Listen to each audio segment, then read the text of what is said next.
projects with a view towards developing a dedicated proposal to seek additional funding for more resources. He says the large traffic volume in the town on a daily basis is a result of many arteries from other parts of the northwest feeding into Letterkenny. Councillor Brogan says action must be taken to cope with the challenges being posed. The traffic volume is huge, and I think we need to put together a dedicated proposal to look for additional funding because the resources we have is not adequate to deal with the demand that's there. And I'm looking for all heads to come together to see exactly what proposals we can get to try and have a constructive solution to some of the challenges that's there. Very windy or locally stormy today. During the morning, a band of heavy rain will sweep eastwards across the country, bringing spot flooding and possible thunderstorms. Highest temperatures of 10 to 12 degrees. That's all for now. We'll be back with a news update again at 10 o'clock. But until then, good morning.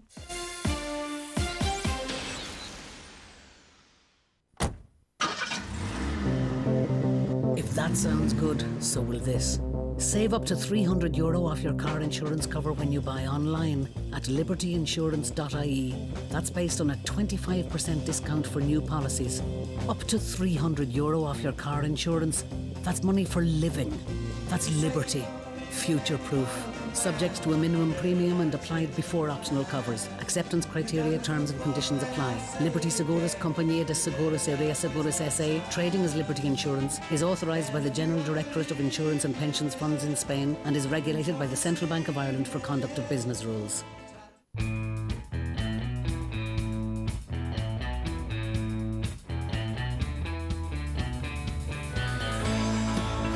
And a very good morning to you. This is the 9 till noon show on Highland Radio with Donal Kavanagh with you until 12 noon this morning. A lot to get through, but as we always say, your contribution and your input is absolutely vital to this programme. So if there are any issues you want to raise or any comments you want to make on the issues under discussion on the programme today, you can text us or WhatsApp us on 086 60 25,000. Call us on 07491 25,000. You can email us comments at highlandradio.com. You can also use social media. We're at Highland Radio on Twitter. We're at Highland Hub on Facebook. And don't forget, of course, you can watch the show unfold on our YouTube, Facebook pages and on our website, highlandradio.com as well. You can see the Zoom interviews as they take place. And you can also interact, obviously, on the interface there as well. Starting as we do with a look at the papers, and this morning is Wednesday, which means we have the Inish Times this morning. Now the headline, I'll be in a nursing home or Fawn graveyard. Pensioner forced out of Burnfoot home fears she'll never return with flood defences not due for another 4 years. Now yesterday we did speak to Shane from Donegal County Council's CFRAM's flood relief scheme project, and they are having next week, this day week actually, Wednesday the 9th, they're having a public drop-in facility in Burnfoot to look at the plans. But as Shane made it clear, it'll be next year before the planning is done, and it'll be 2024 at least before a start is made on the work. And realistically speaking, it could be into 25, 26 before we actually see a project finished. And the person speaking there to Declan McGee for the Inish Times, very, very concerned at the fact that she is still out of her home. There's two estates there, Lushnagrania and Park and Greenon, both of which have featured prominently with people from both estates speaking to Greg on a regular basis on the programme here over the years. And that's something obviously that people will be keeping a very close eye on in Burnfoot. And don't forget, of course, then the following day on the Thursday, a similar event in Castlefin for the CFRAM's project there, and sadly it would appear similar timeframes in order to get work done and complete. The front of the Finn Valley Voice this morning, hidden homeless break cover in Donegal. Pat Holland writes that nothing short of an all-government response will break the cycle of homelessness in Donegal and other rural areas. That's the stark warning from the Society of St Vincent de Paul, which has seen the number of adults registered as homeless in Donegal and Leitrim rise by, ready for this, 45% in a single month. Even of more concern, they say, is a 77% rise in homeless children across the northwest. 39 children now in emergency accommodation compared to 22 the previous month. And those figures obviously were covered on news last week as well, but they do bear repeating. That is the situation at present. 77 children in emergency accommodation at the end of last month in in Donegal and Leitrim, which are both counted together for purposes of homelessness.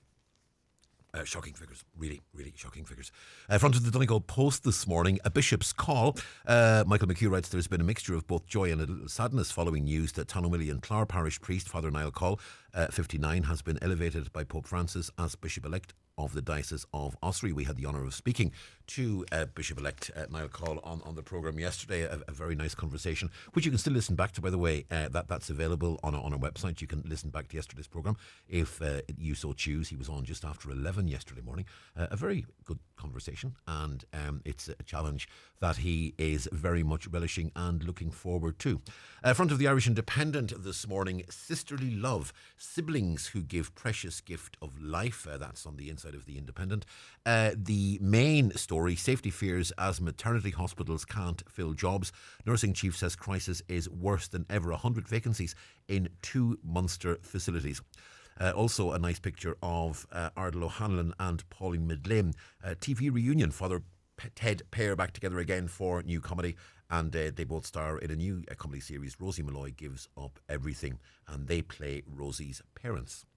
However, of perhaps more interest to us, and it's a story you'll have heard Emma cover on news over the morning. McSharry, I'm leaving Fianna Fáil over bullying texts stitch up.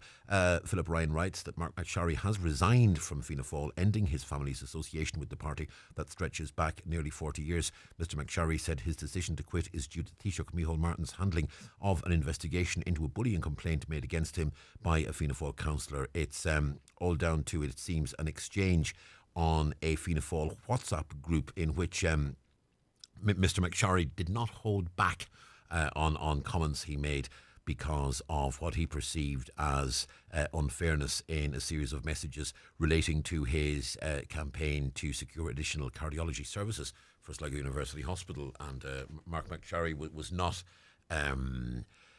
slow in giving his opinion in that particular WhatsApp group, and a complaint was made by a councillor as a result of comments that he made, and Mr McSharry saying he does not believe that he was properly treated, and also very unhappy with the way the Taoiseach responded to the issue. So that's his response. Now, the Irish Times this morning, Cabinet to be warned about rise in education spending, financial pressure driven by construction inflation and impact of expanding services. Expenditure at the end of September was €314 million ahead of where it was expected to be. Now, that is potentially concerning because we know there are a lot of extension and school construction projects in Donegal which we are waiting to start. A number of them have been approved for going to construction. A number of them, contract documents have been accepted. In some cases, contract documents are signed. In other cases, contract documents might not necessarily be signed yet, but they've gone to tender. If we have a clawing back of money in the Department of Education, the worry is going to be, are we going to see some of those long-standing school projects in Donegal actually put on the back burner or delayed slightly? Now, in most of those cases, let's be honest, they have been delayed for years and in some cases for decades already. So that is the last thing we want to see. Now, don't want to be getting ahead of ourselves, don't want to be making any presumptions yet, but if there is concern about education spending, the worry is going to be that some of the capital projects that are outstanding could be delayed as a result, and that is something we don't want to see. Also on the front of the Irish Times this morning, an interesting one because it reflects back on a conversation we had on the programme yesterday. After our conversation with Tony Canavan, the CEO of Sailtha, one of the issues that was mentioned again and again was the issue of people who are in hospital beds because they are either waiting for tests and scans or their discharge has been delayed, and effectively the number of people we have who are, not to put too fine a point on it, using hospital beds that they don't need to be using, and as a result those hospital beds are not available for others. The headline on the story, rise in patients facing delayed discharges. HSE says additional challenges of COVID-19 pandemic has had impact. Now, a number of people have been saying in recent weeks in a number of contexts that we've got to the point where we have to stop blaming COVID for everything. And it does seem at times that every time there's an issue, the catch-all explanation is, it's COVID. It's COVID. We couldn't do it because of COVID. It was delayed because of COVID. Are we getting to the point where we have to maybe just put the COVID excuse to one side and look at other issues and other circumstances? Perhaps it is. But Shauna Bowers and Paul Cullen write the number of patients whose discharge from hospital was delayed was higher in the first 10 months of this year than during the whole of last year. That's according to HSE figures. Now, that's interesting because, one would have thought that COVID would have had far more of an impact last year than it's having this year. Now, maybe the other side of the coin is that a lot of people are in hospital this year that weren't in hospital last year because they weren't presenting last year because of COVID. So there's all sorts of permutations to this ongoing debate. But certainly we're at the point where, as we say, COVID has been an issue. But can we sort of just keep on saying, oh, it's COVID, it's COVID, it's COVID? That is a valid question that does need to be asked. The Irish Daily Mail this morning: dance judges' phones to be confiscated. They'll be chaperoned during contests. No good luck messages on social media. No mixing hotels. No school logos on outfits. Strict new rules to clamp down on alleged fixing in Irish dancing competitions. Will see judges have their phones confiscated before contests. That's the Irish Daily Mail's latest at the Leinster finals later this month.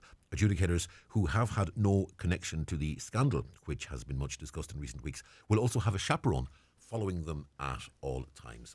Also, a bishop issues an apology for Kerry Priest's sermon on sex and sin. Now, for more on that story, we're going to go to the Irish Daily Star, because one of the headlines on the front of that is anti-gay altar rant from priests. A ranting priest caused angry parishioners to walk out of a mass after he slammed gay sex as a mortal sin. Father Sean Sheehy caused further outrage when he spoke of the lunatic approach of transgenderism during a sermon on Sunday in St Mary's Church in Listowel in County Kerry. Main story in the Irish Daily Star this morning: back behind bars, no new leash of life for Dowdall. Jonathan Dowdall, who will give evidence in the trial of Jerry de Monkhutch, presented himself at Portlaoise Prison, and he's been taken into custody at the top security jail. Now, my understanding is that's protective custody that he's in at the moment, and he is effectively going into the witness protection programme. But he will be giving evidence in that trial, and one of the sort of linchpins of the Jerry de Monkhutch trial is going to be that Jonathan Dowdall will give evidence that Hutch told him that he was involved in the murder of Declan Byrne in the Regency Hotel. Now, Irish Daily Mirror, the main story: church homily furore, mass walkout after a priest's anti-gay rant. I like the pun, actually. Bishop says sorry for deep upset caused by mortal sin. Commons shocked churchgoers walked out of mass after a priest slammed gay sex as a mortal sin. That's pretty much the same story as we had earlier. And what does a former health secretary do when he is no longer a minister? Does he go back to the back benches and work for his constituents, as he is paid quite handsomely to do? Or does he go off to the jungle and take part in I'm a Celebrity, Get Me Out of Here? This is just wannabe jungle king Matt Hancock tells the Irish Sun he hasn't lost his marbles after being suspended by the Tories for joining I'm a Celebrity, Get Me Out of Here. The 44-year-old ex-British Health Secretary's decision sparked uproar in the UK Parliament. He will skip dozens of votes while claiming his €97,852 salary during 3 weeks of filming in Australia. But defiant Mr. Hancock said something or other, and if you want to know what that was, you can read it on page 5 of the Irish Sun. I mean, quite frankly, if a minister, can you imagine, we'll say a minister in the Irish cabinet loses their ministry for whatever reason and goes back to the backbenches. I mean, if they just jetted off to spend 3 weeks taking part in a TV programme, I don't know, it's ludicrous. And there are your papers on the 9 till noon show, 16 minutes past 9. It's time for a short break. We'll be back with our first guest after these. The newspapers are courtesy of Kelly Centra, Mountaintop, Letterkenny. If you're a business owner wondering what to get your staff for Christmas, Kelly Centra and Letterkenny have great hampers to suit all budgets. Luxury hampers are a speciality, with delivery available. Also vouchers for Kelly's award-winning diner or Circle K fuel at the forecourt.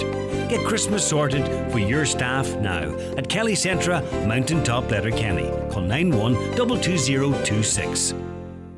Beggs and Partners are a specialist local plumbing, heating and bathroom supplier. Established in Belfast 1960, we now have 12 branches and are known for quality, value and reliability. Our latest branch in Springtown Drive, Buncrana Road, Derry includes a beautiful bathroom showroom as well as a fully stocked plumbing and heating trade sales counter. Delivery service available. See beggsandpartners.com.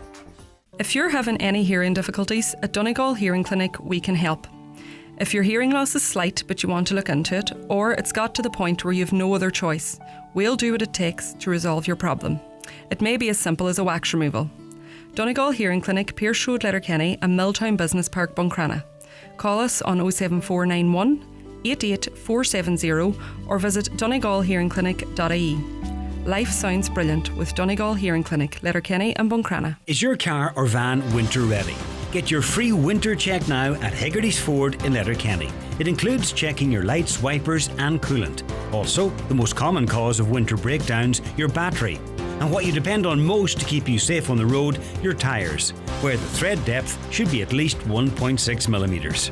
Hegarty's will check all these and more to keep you motoring safely through the winter and beyond. Get winter ready by contacting Hegarty's Ford in Letterkenny today. Keep out the cold, cold, cold this winter and ring Fleming for their full range of garage doors, agri doors, insulated doors, milking parlour doors. Fleming, 91 48 234. Keep your ears peeled to Highland Radio. We're giving away... Sorry, we're not telling you yet. Yes, you heard right. It's a secret, but stay tuned to the 9 to Noon show for more details. Watch the show live now on YouTube, Facebook and at highlandradio.com. This is the 9 till Noon show. Over the course of the paper review, you'll have heard the story of Kathleen Malloy, whose home in Park and Green in Burnfoot was flooded in August 2017. She and her neighbours haven't been able to return home since, and it now seems it could be another 4 years before they can do so. Kathleen joins us on the line. Kathleen, good morning to you. Good morning, Donal. Kathleen, your picture in the paper, you've spoken at length with Declan McGee, and it's a very distressing story to read. The comment you made, and it's the headline rightly in the paper as well, I'll be in a nursing home or phone graveyard before I get a chance to go home. That is a terrible indictment of the way this whole situation has been handled.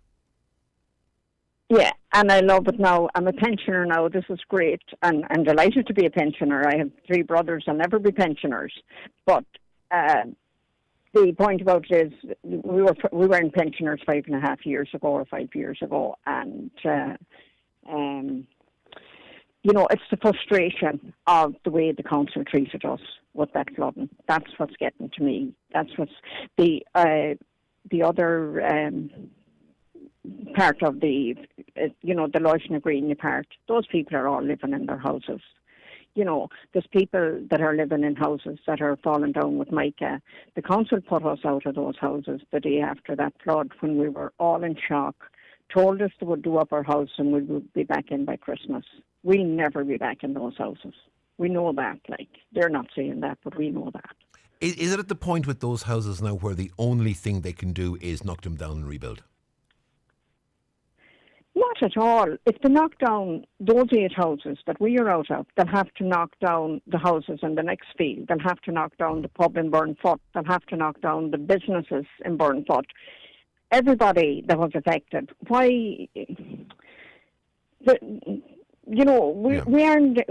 If we were in our houses, the people that are still living in their houses haven't been flooded since. Yeah. In the private estate next door. And that's what I'm getting at, because what I'm trying to get my head around is there must be, I've always assumed there must be some sort of reason, be it structural or be it risk or be it level of damage or whatever. There must be some sort of reason that means you cannot go back to Park and Greenan, because it seems Park and Greenan is unique in this. It's the only estate that I'm aware of in Donegal, and even further afield, where people still haven't been able to go back after serious flooding. And at this stage, that flooding is just over 5 years ago. Now, I've always assumed that the reason you can't go back is there must be something seriously wrong there. Are you effectively saying there isn't?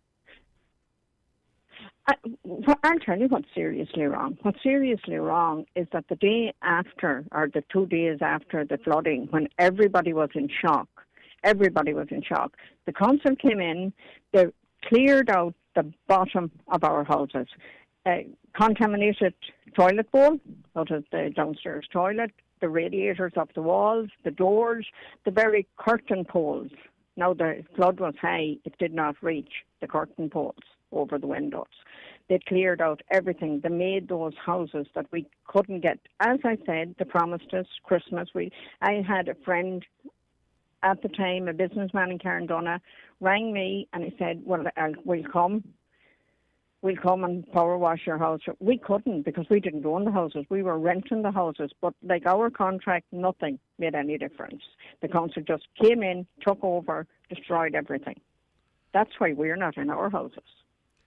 So the council put you in alternative accommodation, but your argument obviously is going to be, look, we were a community in there and you effectively took a community and spread us to the four winds. Yes. That's it. That's exactly right. Like, I mean, kids that were kids 5 years ago are far from kids now. Like, and you know, everything was just destroyed on us. You know, and like, I mean, we got the council met with us, wouldn't answer the phone to us, met with us on different occasions to tell us what we had to do. They put up barriers around the house. Then they took away. I have a big gripe with the fact. In October last year, they made us empty out the houses they were so afraid of social, you know, that someone would break into the houses past these barriers. We had a chestnut tree in our garden that my daughter set when she was a child. It was a big tree. We looked in over the fence one day and we'd seen the gardens had been cleared out. Now, that chestnut tree was taken away. I was raging about that because my daughter set it from a chestnut. But, Donal, if we had that chestnut tree now, the price of fuel, it would keep us warm this winter. Where did it go, you know? And have the council at any point given you an explanation as to why you can't go back, why they can't do a repair job now in Park and Graydon? Or is it the case that Park and Graydon has been reflooded again and again and again and will continually being reflooded every time we get some serious rain? No. The garden's flooded, but my point being that the houses next door are just in the same danger. That's, you know, the danger, that flood, as you well remember. Like, I mean, take a walk around Swan Park in Buncrana. Mm-hmm. It's beautiful now. It's beautiful. But they did it up. They took a chance. They did it up. Yeah. And it could flood again. You know, but there's no chance taken for us. They haven't done anything for us, and they have no intention of doing anything for us. Even at the time, Donal, there was points made, like, and not without naming names, and people put in, like, I mean, from people that were renting houses next door, that the child was such an age, and then, like, our estate was just people from the council estate. There was no, it's like being a pensioner. Yeah. There's some kind of a different attitude or something towards it, you know? I mean, it isn't as though there's a surfeit and a surplus of council houses that the council has its, the council can just decide, no, that's grand, we'll just move you into one of the spare houses that we have. The council does not have spare houses, and if anything, the council is scrambling to try and find accommodation for those who need it. So what we have is, on the face of it seems, from what you're telling us, it seems we have an estate which is perfectly livable in. We have people who want to live in that estate, but that estate is sitting there, if anything, being slowly stripped away, while you are living in alternative accommodation that you don't necessarily want to be in, and other people are frantically searching the housing lists every day looking for homes. Yeah, and those houses are structurally sound. Now, there was a suggestion, there was mica in the houses. There is not mica in those houses. Like, I mean, I'm not an expert in mica or anything else, but you can walk around and see. Like, I mean, you could pick out, do you know what I mean? Yeah. There's nothing, only that the council made those houses that we could not go back to them. That's the problem, not the flooding. And has anyone given you... Has anyone at any point, either a public representative, and I know in fairness the public representatives have raised this at council meetings, and I'm sure they're raising it regularly in private conversations with officials as well. Has any, either public representative or official, been able to give you any kind of time frame as to what's happening, or is it just a wall of silence still?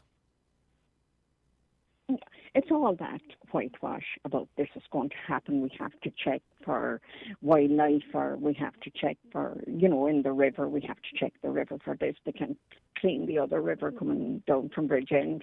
They can't do anything. The sewers are running into those rivers, that river in Burnfoot, since I came here 40 years ago. Yeah. Like, there's no... it's all excuses. It's all excuses and whitewash as far as I'm concerned. And all I have left now is the frustration of it, because, as I said, if they'll talk about this now and they'll show this and it'll be grand and everybody will explain everything away. But nothing. It was supposed to be 2025. It moved a year for no reason. It moved to 2026.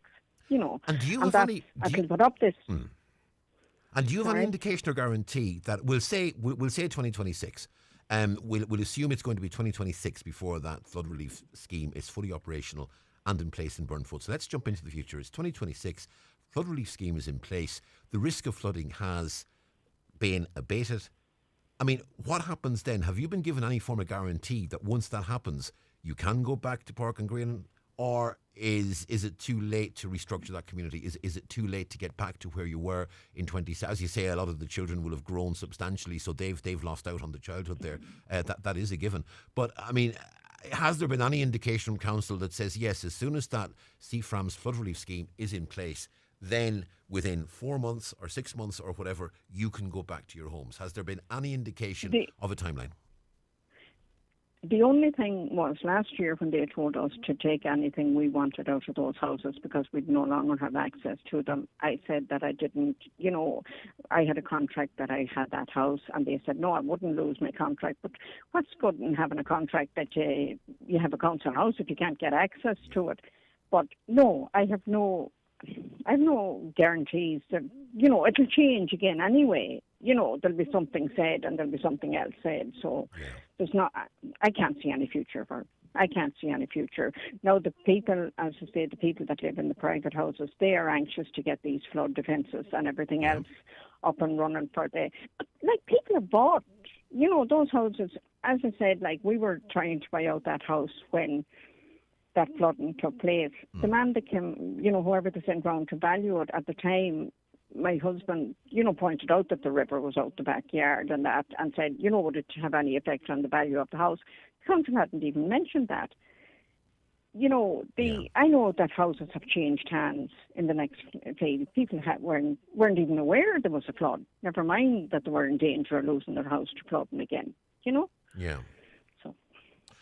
Kathleen, thanks for. I know it's been discussed in the past, and there is sadly there's nothing I can say except we will obviously be on to the council and see if we can get any sort of a clarification. I mean, I'm at a loss to understand the situation, to be honest. I don't know what it is that makes Park and Green uninhabitable when so many other estates people could go back within a matter of weeks or even less once clear up work was done.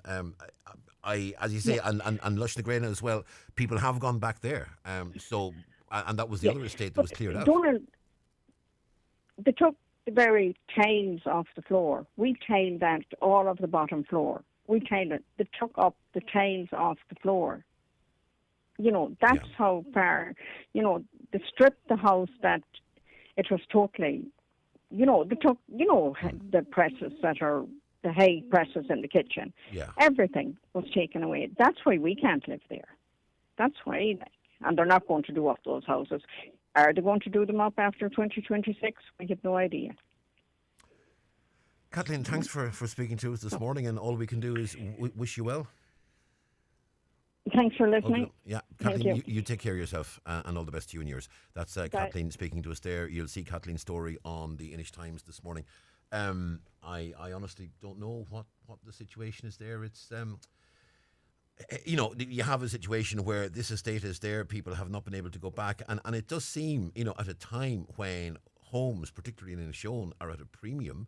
You have people who want to go back to those homes. You have people who are saying, we are a community, we want to get back there, and those homes are sitting there blocked up and fenced away. I don't know. It's a question that needs to be answered. Text 086 60 25,000. Imagine a better way to manage your energy with a smart plan from Bord Gosh Energy. Our smart plans, like Free Time Saturday or Free Time Sunday, can help you lower your bills and reduce your energy usage. Find a smart plan that works for you and your home at boardgoshenergy.ie/smart. Free energy units are available from 9 a.m. to 5 p.m. on Saturday or Sunday each week with this tariff. Customers can choose Saturday or Sunday. Smart meter required. Terms and conditions apply. See boardgoshenergy.ie. Imagine having to decide between heating your home and a hot meal. Imagine having to give your children hand-me-down shoes that are too big for them. Imagine having to go without food yourself to ensure your children are fed. Many of the families Barnardo's work with are in crisis, and the demand facing our services is relentless. We need your support in the next 100 days to help as many children as possible before time runs out. Please donate at barnardos.ie. When it comes to pensions, we all need some guidance in making the right decisions. At John F. Lowery Financial Services, you'll get expert advice on all aspects of pension planning, like how much you should contribute, ensuring you're going into the right contract for your employment circumstances, and claiming the tax relief. Our team of highly qualified advisors have access to all the insurance companies, so we truly can be your one-stop pension provider. To arrange a personal consultation, visit jfl.ie or call 9124002. John F. Lowery and Associates Limited, trading as John F. Lowery Financial Services, are regulated by the Central Bank of Ireland. Did you hear iMotors have an October sale? Well, who better than a Cavan man to tell you about saving money? With all pre-owned cars reduced and a new offer every week, give us a call on 074 91 34567 to find out more. With all the stories that matter across the Northwest, it's Greg Hughes on the 9 to Noon Show on Highland Radio. Donal with you on the show until 12 noon today. Just want to let you know there are cows on the main Letterkenny Derry Road between Callahan's motorway stores in Burt and Newton Cunningham. So cattle on the road, the Letterkenny Derry Road, and that's between Callahan's motorway stores in Burt and Newton Cunningham. So if you're on that road, do please keep an eye out. Now, I can see out a window and I'm looking out at trees that are in the adjoining field, and they are really starting to move, and I can barely see them actually because of the rain that's slashing against the window at the same time.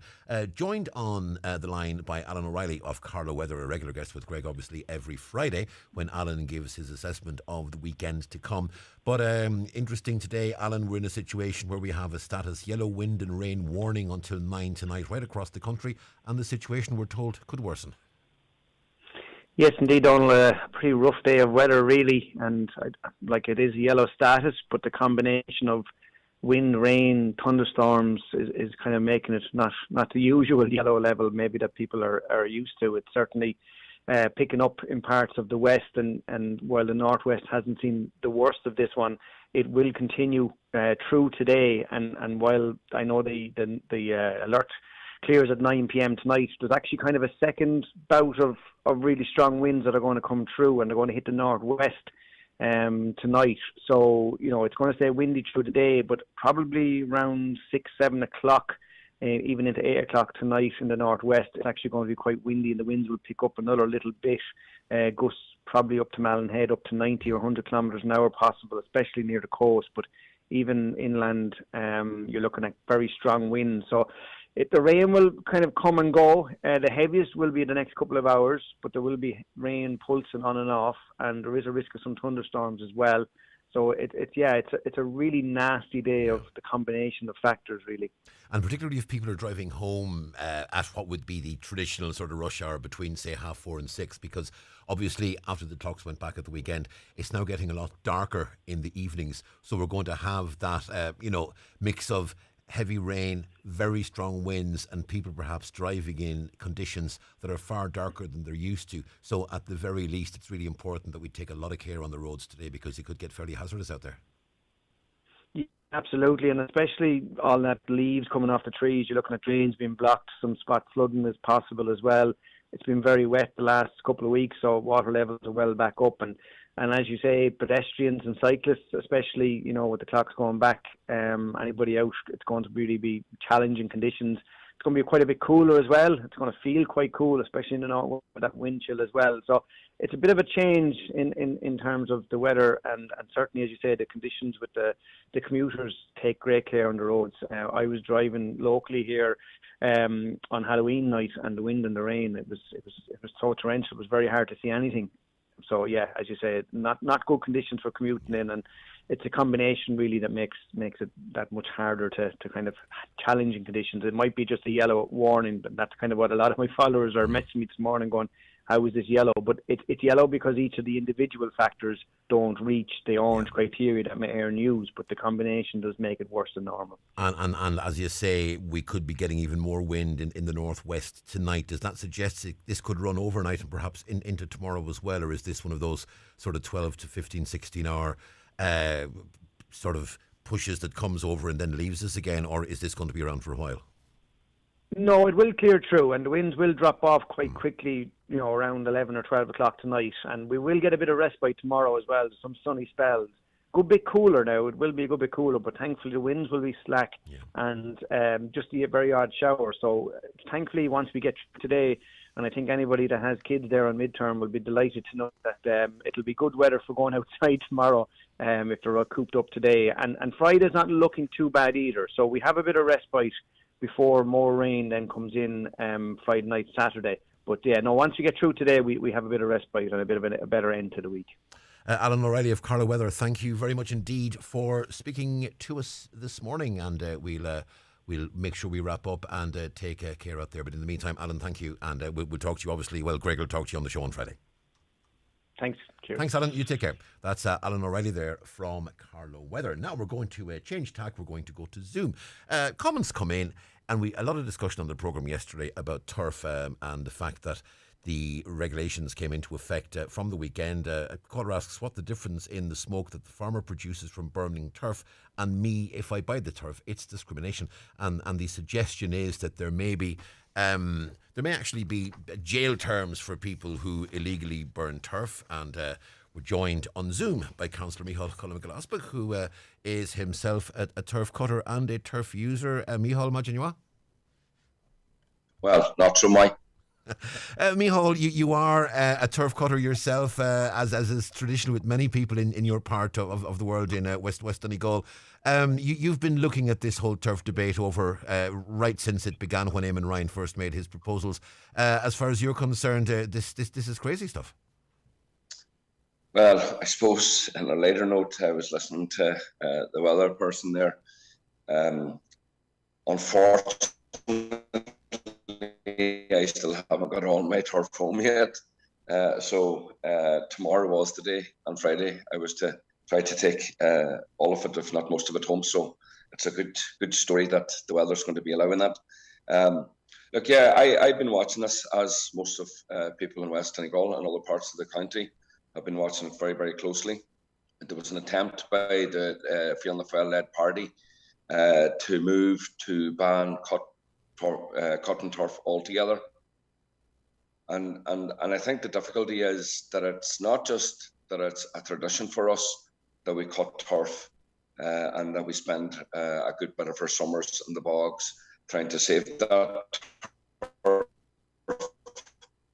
It's a necessity for us. We have one of the lowest wage bases within the whole Free State. Possibly right around the whole county, especially the northwest, high unemployment and mass immigration. So we depend heavily on the turf to warm our homes.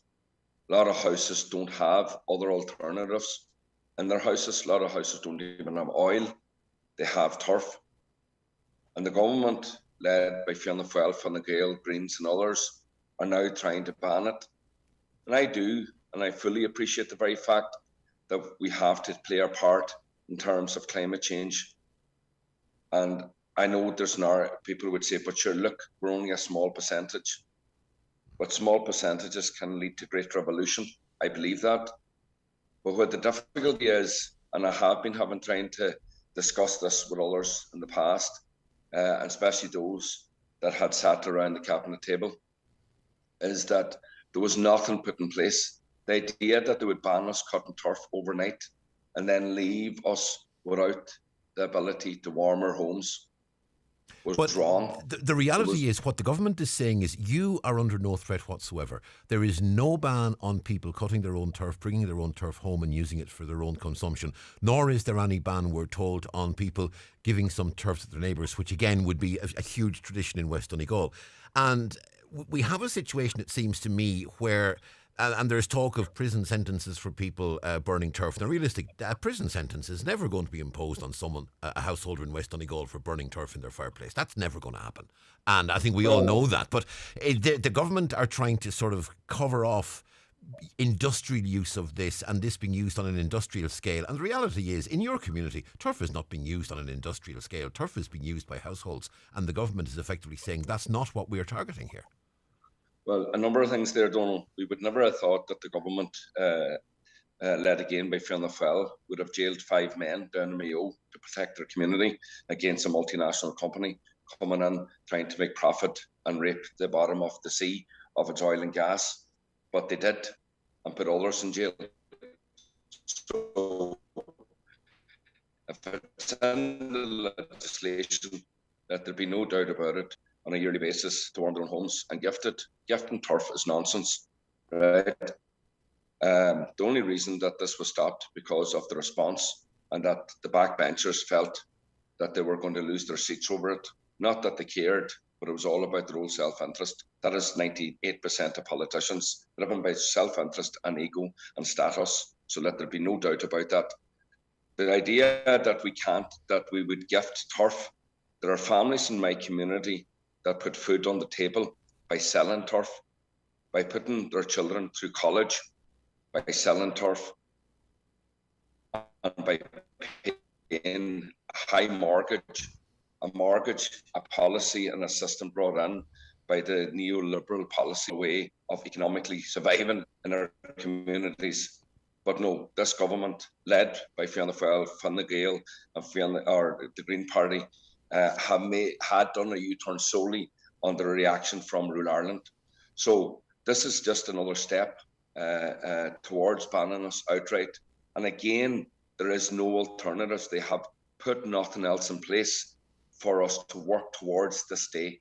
And if they had, I and others would have been more than happy to work with them. But they expect us to stop cutting turf, absolutely, to save the planet, and the carbon that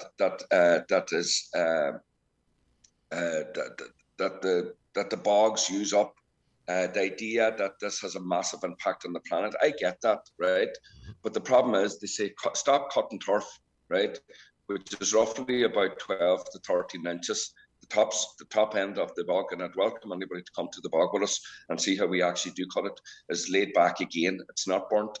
But yet we're expected then it's okay to extract billions of barrels of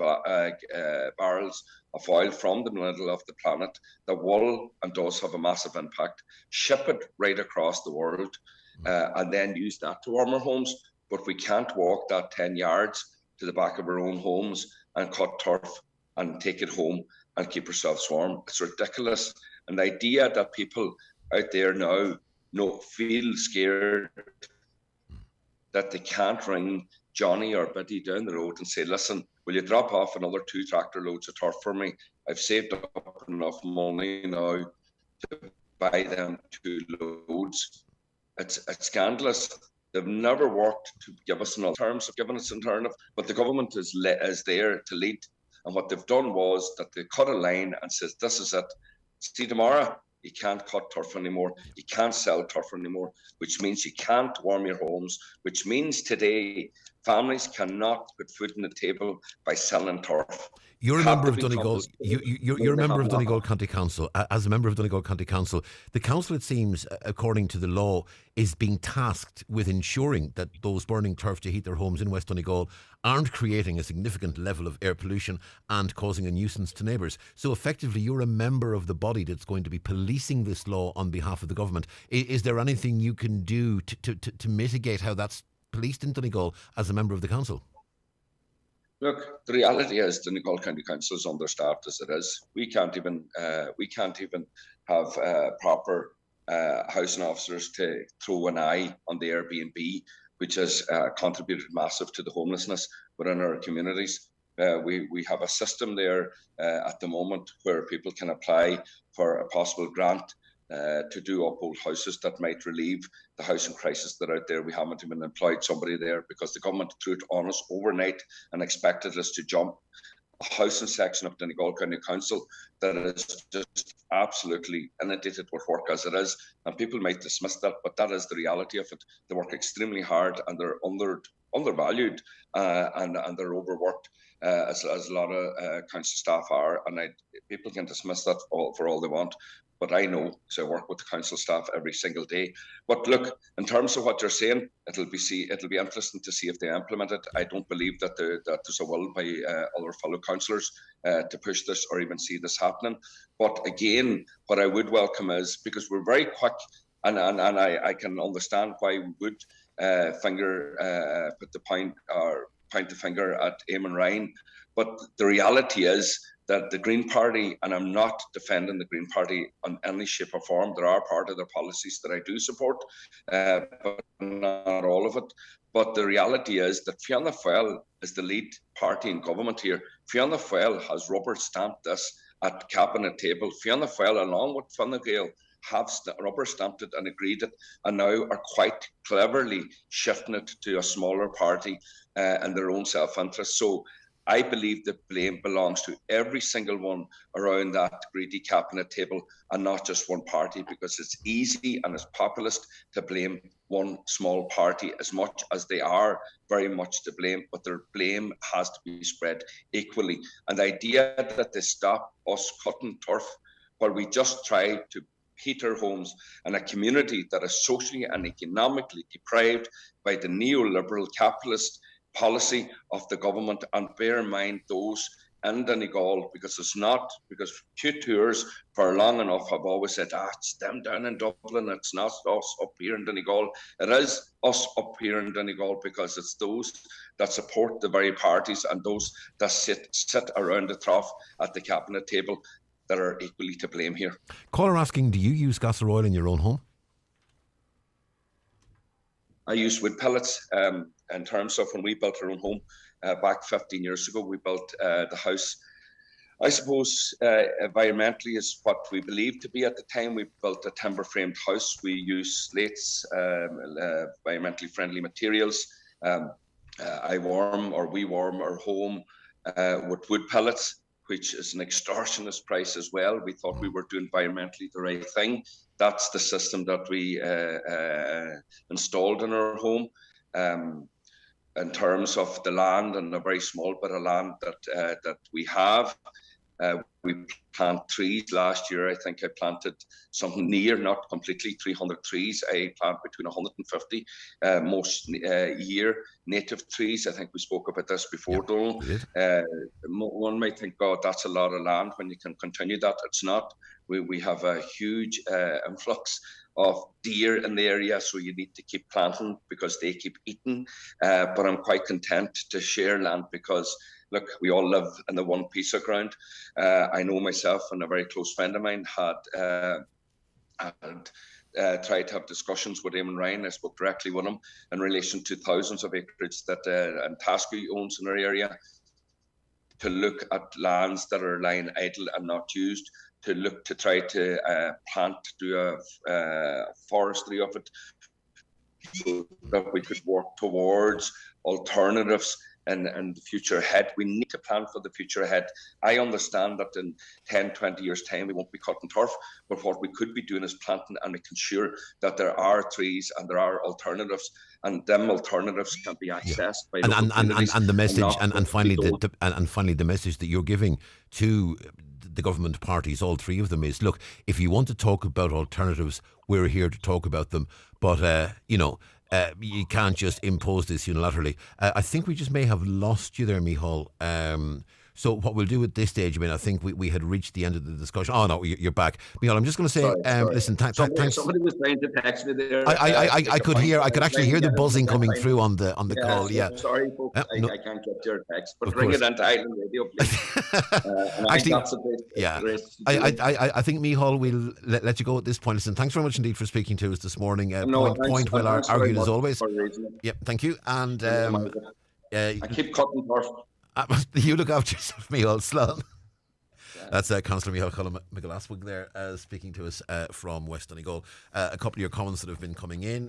Caller says the government only wants to stop turf cutting because they're getting no tax on it. There is no difference in cutting turf here or the government bringing turf in from other countries. Turf cutting will die out as our children won't do it. The government did a lot worse. People involved in government have done a lot worse and never went to jail. Caller says, well said, Micheál, the possibility of 2 years in jail might be slim, but the fine of €1,300 could be very real. It's unfair to dismiss the consequences of continuing to burn turf. I think now no one is dismissing the consequences. I certainly did say yesterday that I don't believe in any way that people will be jailed for burning turf in their own fireplace in a domestic home in Donegal. But absolutely the point is well made that there are sanctions which may be imposed, and no one wants to see those sanctions imposed on anybody. Now, a few more comments to come. But before we go any further, there was a lot of discussion in recent days about NowDoc and the fact that the NowDoc service in Donegal has been extremely busy. And we were in contact with NowDoc. Caroline was onto them yesterday just to see if we could get a spokesperson to join us on the show and to talk about the situation. Now, we have got a message from NowDoc, and the message basically says, unfortunately, there are no spokespeople available for interview. However, please see our response below. And basically, it just says the HSE wishes to advise the increase in calls over the past weekend was down to winter illness and the complexity of calls. The figures for the past 2 weekends are as follows. On the weekend from the 21st to the 24th of October, 928 calls to NowDoc. From the 28th of October to the 1st of November, 1,424. Now, obviously, bear in mind there was a bank holiday Monday in there as well, so there's one extra day in the second of the weekends, and that does have to be factored.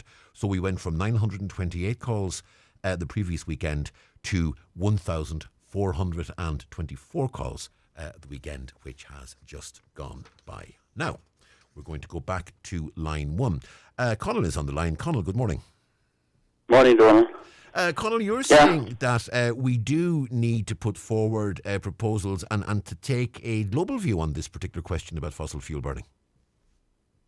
Yeah, well, I suppose the COP26 World Environmental Conference is starting in Egypt next Sunday. It's going on for 2 weeks. But on the issue, like the scientific evidence is there that those people in Africa and Central Africa that haven't got rain for 2 years and that their animals are all dying and they're starving, they cause the least damage to the world of climate change and they're suffering the most. And we have agencies working out there like Concern, Gold, Throcra that are doing tremendous work out there. But I think the government need at COP27 to put forward proposals that the fossil industry, the fossil fuel industry worldwide and the so-called developed world, which we are part of, need to make a contribution to the suffering that these people is going through, because that's what has caused it. And it would be a small price to pay, because you see, this last 3 months, the big fossil fuel companies, the oil and gas companies in the world, have made about 100 billion of profits. And if you only take 0.1% of that, I mean, it would do tremendous work to alleviate hardships and these emergencies. And I think we owe it to them. It's not a question of, should we do this?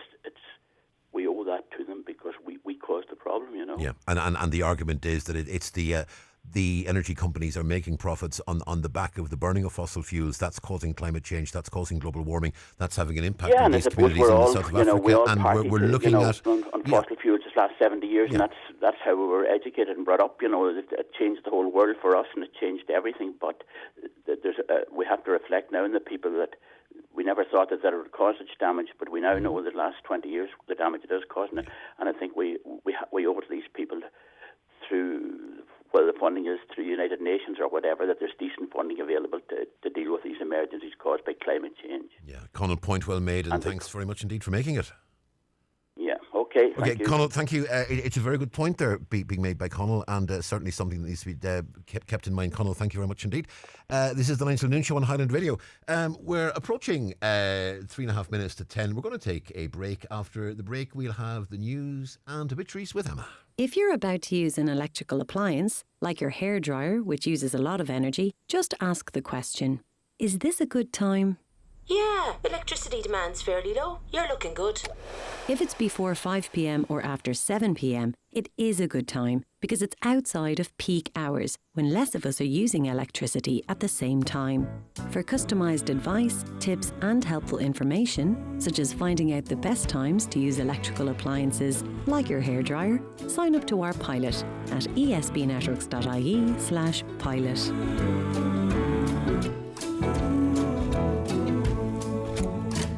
Treat yourself with the massive savings on sports and leisure wear in the Halloween sale now on at Michael Murphy Sports. Get up to 50% off men's, women's and kids' clothing and footwear, and up to 50% off selected items in the Donegal leisure wear range. That's in the big Halloween sale in store and online at michaelmurphysports.ie. Hi, Marty Friel here. Hope you can join me this and every Friday night from 8 to 10 p.m. with Rockin' Hits on Highland Radio in association with Arena 7 Letterkenny. Check out Arena 7 Bowling, 10 state-of-the-art bowling lanes with private VIP bowling room, perfect for parties or work nights out. For packages and bookings, visit arena7.ie. Callahan's Gala and Go Burt, your one-stop family shop. Drive in to our newly renovated spacious forecourt. Fill up with our upgraded modern fuel pumps and save with our keen Go Fuel prices. Located on the main Letterkenny to Derry Road, we're the ideal pit stop on your Donegal journey. Fast flow fuel, self-service or attended with a smile. Sure, it's all go at Callahan's.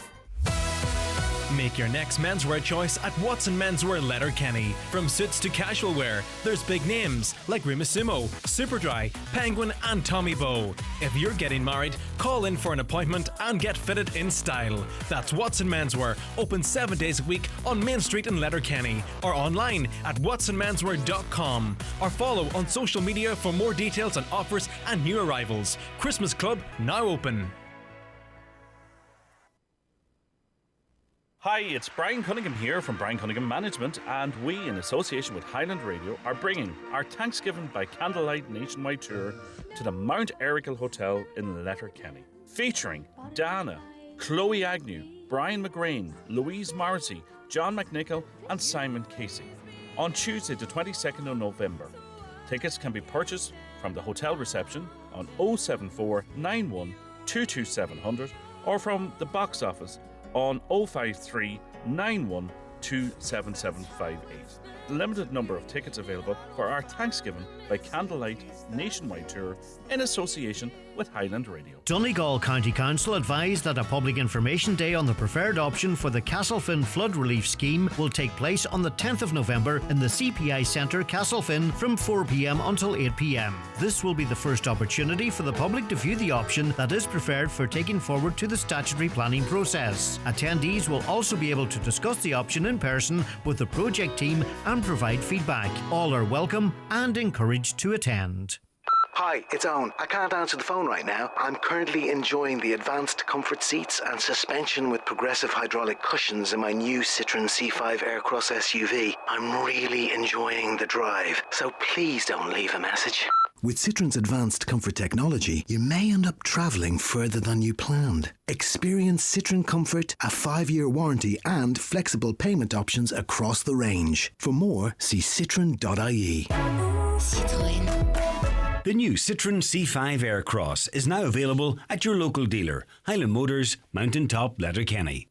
Suit sale, now on at Evolve Clothing Letterkenny Retail Park. Massive selection of suiting, reduced. Don't stand still. Evolve. Start playing NCBI Radio Bingo today. 3 chances a day, 5 days a week to win daily prizes of €400 plus. Not to mention a weekly jackpot of €5,000 upwards. Books available at your local retailer for just €5 each. It couldn't be simpler. Real money, real people. Live, on air, online and on the Highland Radio app. This is Highland Radio News. Good morning, it's 10 o'clock. I'm Emma Ryan. Concerns have been raised over what appears to be rust in water pipes in parts of Buncrana.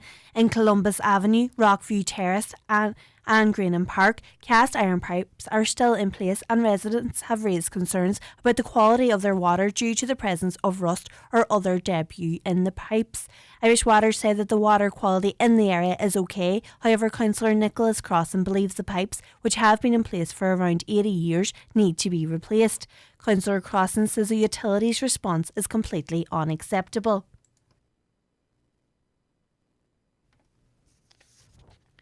A pensioner who fears she may never get to return home says she is frustrated with how the council treated flooded homeowners in Bunfort.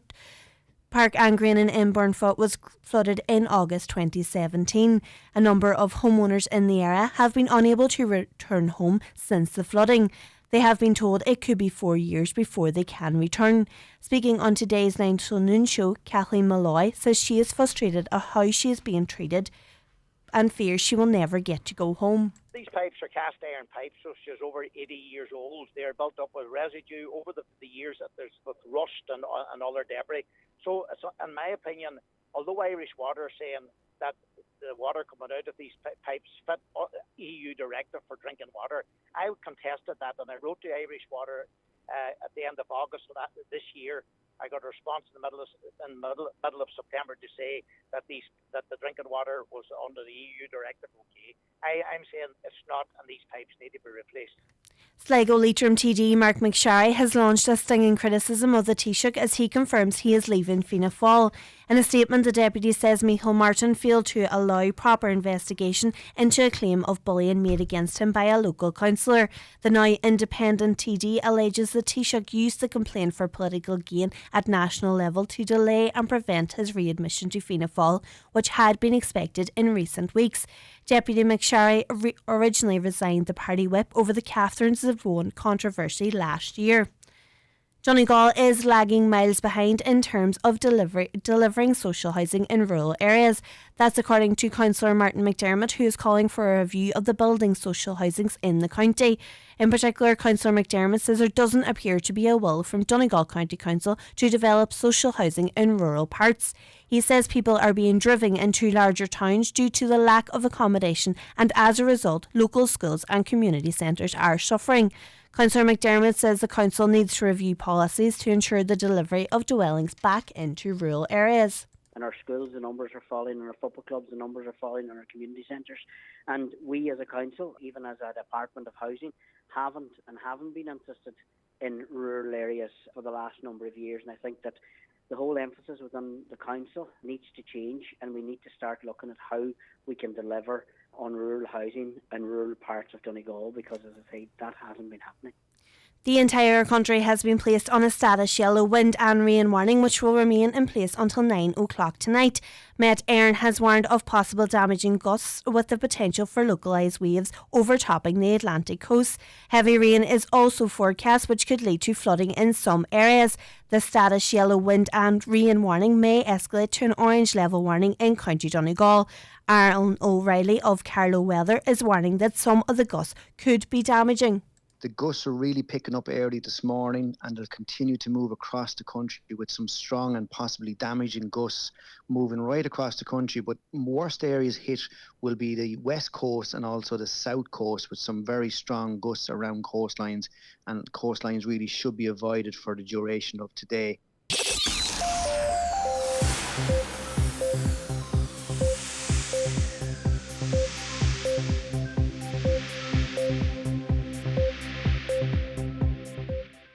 To weather now. Very windy or locally stormy today. During the morning, a band of heavy rain will sweep eastwards towards the country, bringing spot flooding and possible thunderstorms. Sunny spells and heavy or thundery showers of rain or hail will follow later. Highest temperatures of 10 to 12 degrees. That's all for now. We'll be back with an update again at 11 o'clock. But until then, good morning.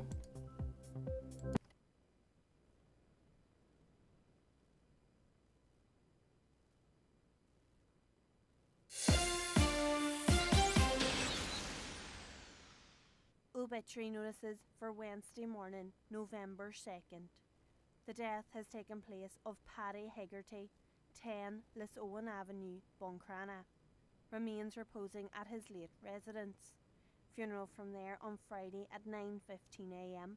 going to St Mary's Oratory, Buncrana for 10 o'clock Requiem Mass with burial afterwards in Cockhill Cemetery. House private from 11 p.m. until 10 a.m. Family flowers only, please. The death has occurred of Daniel Gallagher, Agnes, Mean Banned, Kincashla, and formerly of Owie Island. His remains will be reposing in McGlynn's funeral home Dunlow this evening from 5 p.m. with rosary at 8 p.m. Funeral mass tomorrow morning at 11 a.m. in St Mary's Church, Kincashla, with interment afterwards in Belcroot Cemetery. Family flowers only. Donations if desired to the Donegal Hospice, care of any family member or Sean McGlynn, funeral director. The death has taken place of Eilish Hunter, Nee Hegarty, Dromani, Letterkenny. Eilish's remains will repose at her late residence today from 12 noon until 10 p.m. and tomorrow from 12 noon until 10 p.m. Rosary both evenings at 9 p.m. Funeral from there on Friday morning at 10:15 a.m. going to St Eunan's Cathedral, Letterkenny for 11 a.m. Requiem Mass, which can be viewed on churchservices.tv. Interment afterwards to New Lake Cemetery. Family flowers only, please. Donations in lieu of flowers, if desired, to the Donegal Alzheimer's Society, care of any family member. The death has occurred of Marie Ty, T. Moy, Stranorler. Remains reposing at her late residence. Funeral leaving her late residence tomorrow morning at 10:30 a.m. for Requiem Mass in the Church of Mary Immaculate Stranorler at 11 a.m. Interment afterwards in Drumbow Cemetery. The Requiem Mass will be streamed live via the parish webcam. Donations in lieu of flowers, if desired, to the Donegal Hospice, care of any family member.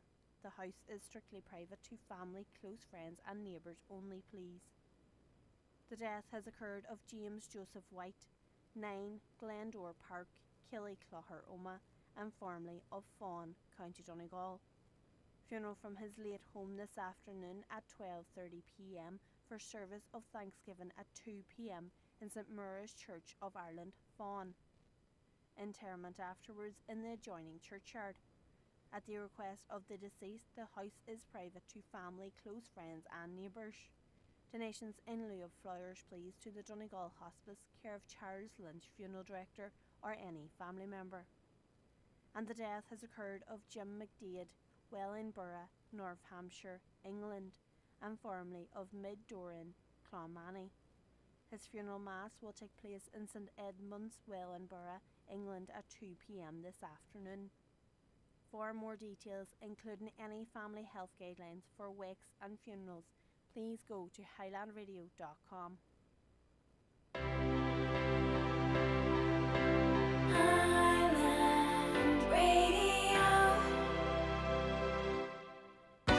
Sleeves rolled up, mayo on the chin, your mate side-eyeing the fancy bun, saving the crispy coating crumbs for last. Now that's how you know it's good. The McCrispy from McDonald's with 100% chicken breast. Chicken for chicken lovers. Oi, that's mine. From 11 a.m, subject to availability. Text 086 60 25,000. Into the second hour of the 9 till noon show on this Wednesday morning, the 2nd of November. Caller says, thank you, Micheál, for speaking out. Where are the rest of the councillors? Do they not care about us? I won't be voting them again. That's a reference to Councillor Micheál Cullum there, who spoke about the turf issue. Another caller says we need to install more gas lines. It would lessen the burden on coal and oil.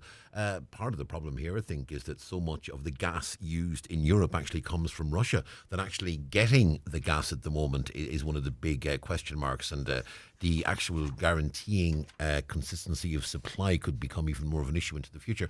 The government is really concerned, as they say, about air pollution. Why don't they tackle air pollution from cities generated from traffic, implement a congestion charge, electric buses, ban older high-emission vehicles, similar to cities like London, where large improvements have been made over the years? Caller says the Dry Arch roundabout in Letterkenny is flooding again. Ridiculous. Drivers beware. Matt Hancock is using the I'm a Celebrity, Get Me Out of Here to work for the public good because he is raising awareness for dyslexia. So says a caller. Another caller, the minister is going to, I'm a Celebrity, Get Me Out of Here. He says he's using it as a platform to highlight dyslexia. Good on him. Now, yeah, and it really makes sense, that does. A former minister in the government party of a national parliament can do more to highlight dyslexia by going to Australia, living in a jungle and eating parts of animals that one would not normally eat, rather than actually going into the parliament of which he is a member and passing laws to improve supports for people with dyslexia. Forgive me if I come across as being a little bit cynical, because I am a lot more than a little bit cynical on this one. I don't normally allow my feelings to show, but this one, to be honest, makes my blood boil. Water running from the entrances and gateways to farms, etc. No one is bothering as long as it gets onto the road. Shame something needs to be done, and people need to take responsibility and look after their own patch. With regards to Father Sean G, the priest in Kerry who preached that sermon at the weekend, caller says, I just saw that Kerry priest had supported a convicted sex offender and was seen hugging him. Another caller says, as a gay person who tries to go to Mass, it feels like 1 step forward and 3 steps back. Now, it does have to be said that there is also support for the priest. Caller says, I don't understand why the bishop issued an apology. We've been made to feel like we can't say what we think anymore. Another caller says, why should that priest be shamed because of his beliefs? He also talked about abortion, all of which is wrong. At the end of the day, he is doing his job. Another caller says that priest in Kerry is supposed to be politically correct at all times, but our Catholic teaching teaches it's okay to be gay, but not okay to be a practicing gay. So says a caller. Now, another caller says, good to hear Kathleen on air. Often wondered how they fared out. Sad to hear they're still not back in their homes. Part of the Crana River where I live in Buncrana is still blocked up from that time. Disgraceful treatment. Now, I know there has been a long and drawn out debate about the draining of rivers and the cleaning of rivers in Inishowen, and there appears to be some kind of what I can only describe as a turf war, if you'll pardon the pun, given other topics of discussion. But there does seem to be some sort of turf war between Donegal County Council and the OPW in terms of who has the right to clean the rivers, because we know several councillors, Martin McDermott in particular, but others as well, have been pushing to try and get rivers cleared in Inishowen by Donegal County Council, and what they're being told is no, we can't get that done because that's the responsibility of the OPW. And there's talk about getting the OPW and the council together to have discussions to try and get this sorted. But as of now, that's it seems not been resolved. And so you have this crazy situation where we still have issues with rivers which are in need of being cleaned, and they're not being cleaned because we have 2 or 3 different agencies and departments, neither of which is doing it. And we're left in that limbo, and all the while there are many people across Donegal, I'm sure, looking out their windows today. It's fairly heavy out there, it's fairly blustery, the rain is fairly pelting down at the moment. There's people looking out their window going, oh, I wonder, is this the day? And that is not a way that anyone should live. It's 14 and a half minutes past 10. And long gone time to let you know if you've won any money or not today. So if you play Highland Radio, NCBI Radio Bingo, grab your pens, grab your books, and I will hand you over to Kevin. It's time for NCBI Bingo on Highland Radio. It's Wednesday, November 2nd. You're playing on a blue coloured sheet. The reference number is S18. It's game number 44. The numbers are 33, 23, 57, 35, 88. The number 1, 25, 67, 81 and 75. Phone your claim to 9104833 before 8 p.m. tonight, leaving your name, contact number and the name of the shop where you purchased your book. Get all your NCBI Radio Bingo information at highlandradio.com. Hi, it's Owen. I can't answer the phone right now. I'm currently enjoying the advanced comfort seats and suspension with progressive hydraulic cushions in my new Citroen C5 Aircross SUV. I'm really enjoying the drive, so please don't leave a message. With Citroen's advanced comfort technology, you may end up travelling further than you planned. Experience Citroen Comfort, a 5-year warranty and flexible payment options across the range. For more, see citroen.ie. Citroën. The new Citroen C5 Aircross is now available at your local dealer, Highland Motors, Mountaintop, Letterkenny. Lancome has an exclusive beauty gift waiting for you at McGee's Chemist in Letterkenny. Simply purchase 2 Lancome products, one to be skincare, and get a free 8-piece gift containing a full-size comfort mousse, Absolute day and night travel size creams, plus more of your favourite iconic Lancome products. Available until Saturday the 12th of November or while stocks last. T's and C's apply at McGee's Chemist, Main Street, Letterkenny. Stateside American Restaurant, serving you freshly cooked food in a family-friendly, fun environment. We've got steaks, burgers, wings, kids menu, vegan options, full bar, and so much more. There's something for everyone. Rediscover the real taste of America at Stateside American Restaurant, Letterkenny, part of your community since 2011. Visit stateside.ie for menu options and offers. Joe Gallagher Entertainment presents Mac Fleetwood, Europe's premier tribute to Fleetwood Mac, live at Ungrainen Theatre, Letterkenny on Saturday the 14th of January. Hear the classic Fleetwood Mac songs that you know and love. Tickets available from Ungrainen Theatre box office and ungrainen.com. Residential property owners. Has your property been newly built or refurbished to a livable condition since November 1st last year? If so, you need to submit a local property tax return by the deadline of December 2nd, 2022. For further information, go to revenue.ie. Don't miss the deadline. File your LPT return on time. St Columba's College Stranorlar open evening for 6th class primary students and their parents or guardians will take place on Tuesday the 8th of November at 7 p.m. in the school hall. A copy of the student's birth cert and PPSN are required to complete the application form. Call now on 074 91 25,000. It's the 9 till noon show on Highland Radio. Donal with you until 12 noon, 18 minutes past 10 o'clock. Let's talk about Just Stop Oil. Now, when I say those 3 words, you very possibly are thinking of people gluing their heads to paintings or throwing tomato soup at paintings or smashing cakes into the face of Prince Charles in a waxwork museum. Now, you may be saying to yourself, what is the point of doing all that? It serves no purpose whatsoever. The argument is, when I said Just Stop Oil, you knew exactly what I was talking about. And that perhaps is the purpose. So who are the sort of people that get involved in Just Stop Oil? Well, Amy Rose O'Donnell from Ramelton is one of them. And Amy Rose joins us on Zoom this morning. Amy Rose, a very good morning to you. Hello, thank you so much for having me on. It's great to be on local radio. It's our pleasure. Amy Rose, Just Stop Oil, up to a couple of weeks ago, I will be honest, I hadn't heard of it. And now I have heard of it. I have, and I will be honest and upfront, I was one of those who looked at the TV screen of, the screens in front of Van Gogh and other paintings being either vandalised and I thought to myself, what's the point? This is a disgrace. This serves no purpose. This is going to be counterproductive. And I said the same thing that all middle-aged adults say. But the argument is, I now know exactly what Just Stop Oil is. Is that the real purpose behind the sort of campaigns you're involved in? Well, at the moment, yes, 100%. Like what you just said there has resonated with a lot of people. A lot of people didn't even know what Just Stop Oil was.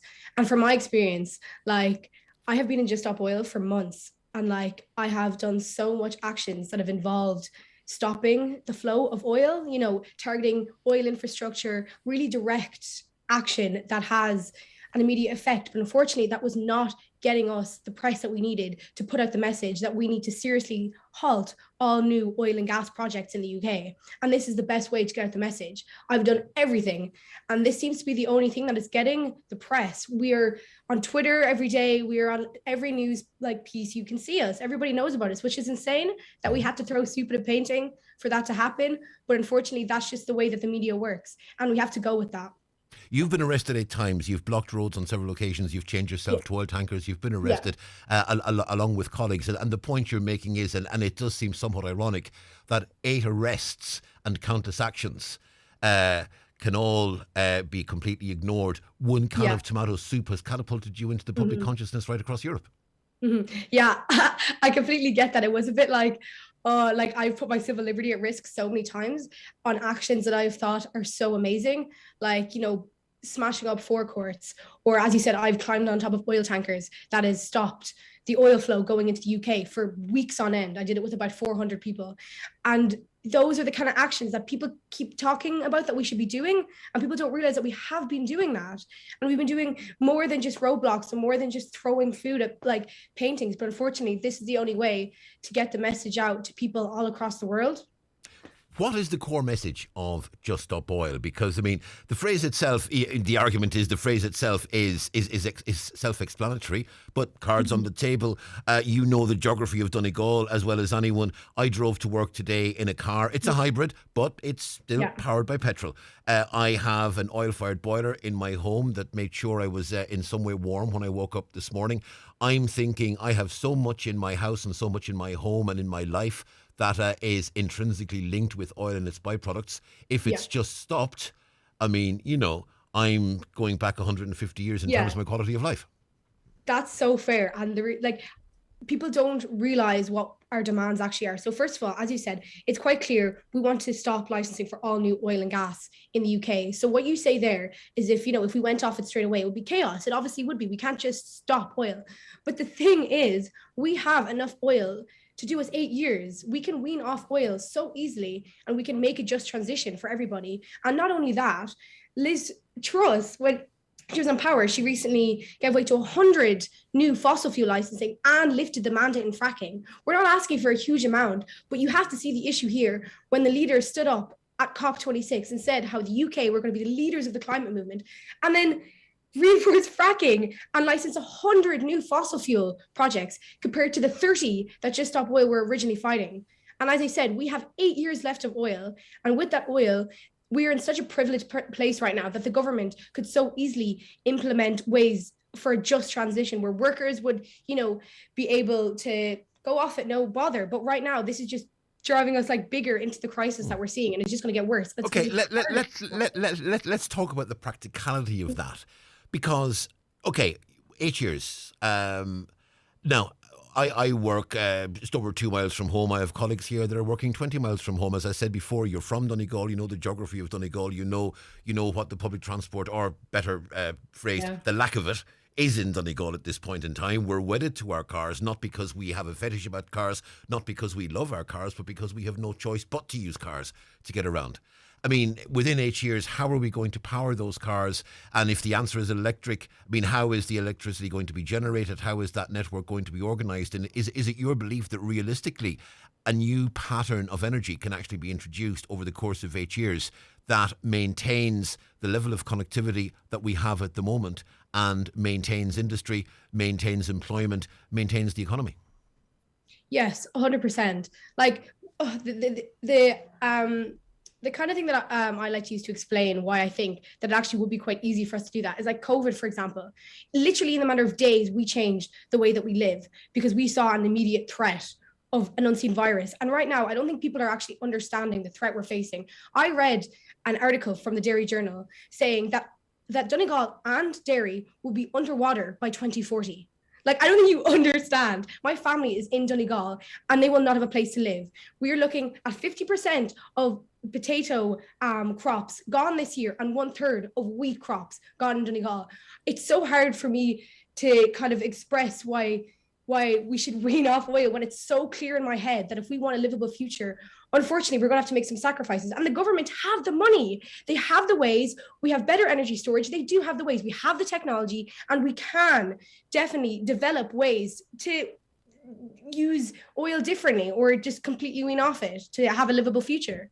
The difference between using COVID as an example, though, and the situation we're in at the moment is that when the initial COVID restrictions came into place, they were there initially for 4 weeks, then they were there for 2 months, that there was a feeling with COVID, okay, we'll all stay in our homes, we won't go out, we won't socialise, we won't meet people, but there was always that knowledge in the back of our heads that this is temporary, this is a blip, this is something we just have to do until this virus is taken care of, or until we have a vaccine, and then we can get back to normal. The difference between the COVID situation and this is you're saying there is no getting back to normal when it comes to oil and gas and fossil fuels. We're talking about constructing a new normal and constructing that new normal from scratch. But that has to be done. That literally, we just have to make that. We don't have the privilege right now to talk about whether we prefer to stay on oil or prefer, like, we are talking about millions of climate refugees. 1/3 of Pakistan is underwater right now.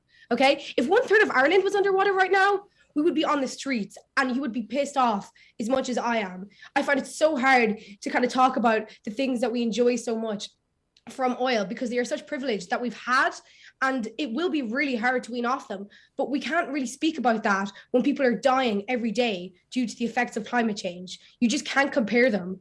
We have such a luxury right now, and we do have the money. As I said, we have the technology, we have the money, we have so much right now that could bring us into a better future without oil and gas. So what heats our homes?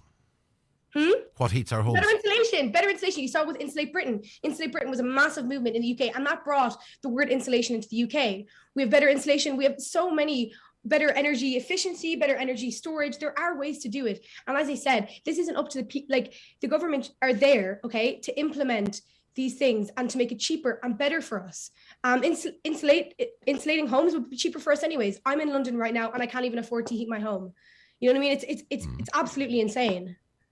The problem can be, and I don't want to harp on about this, but the problem can be if you're talking about insulation, are you speaking about insulating with fiberglass insulating? I mean, can you do that naturally? Because if you're insulating with the sort of foam that would have been made, in many cases those foams are either the byproducts of oil or they're made in an industrial process that at its root uses oil. There's an argument, for instance, when it comes to electric cars, that the lithium batteries and the extraction process for mining lithium in Africa is a problematic issue on its own. So you can't just talk about we'll use electric cars when you have a situation where the actual process of mining the lithium to power the batteries is creating difficulty for people. And if you go from having a small minority of cars electric to all cars electric, then the level of lithium mining it's going to take to actually allow that to happen is going to be huge. So you might be trading off one environmental catastrophe, but in the process of doing so, introducing another. That it's not just a matter of stop oil, it's a matter of look at every process within an integrated economy. And as I said, we pretty much are starting from scratch because the whole industrial process, not just the driving of a car or the heating of a home, but the actual manufacture of everything we use on a daily basis is going to have to be reviewed and changed because so much of that is dependent on oil, gas and their byproducts.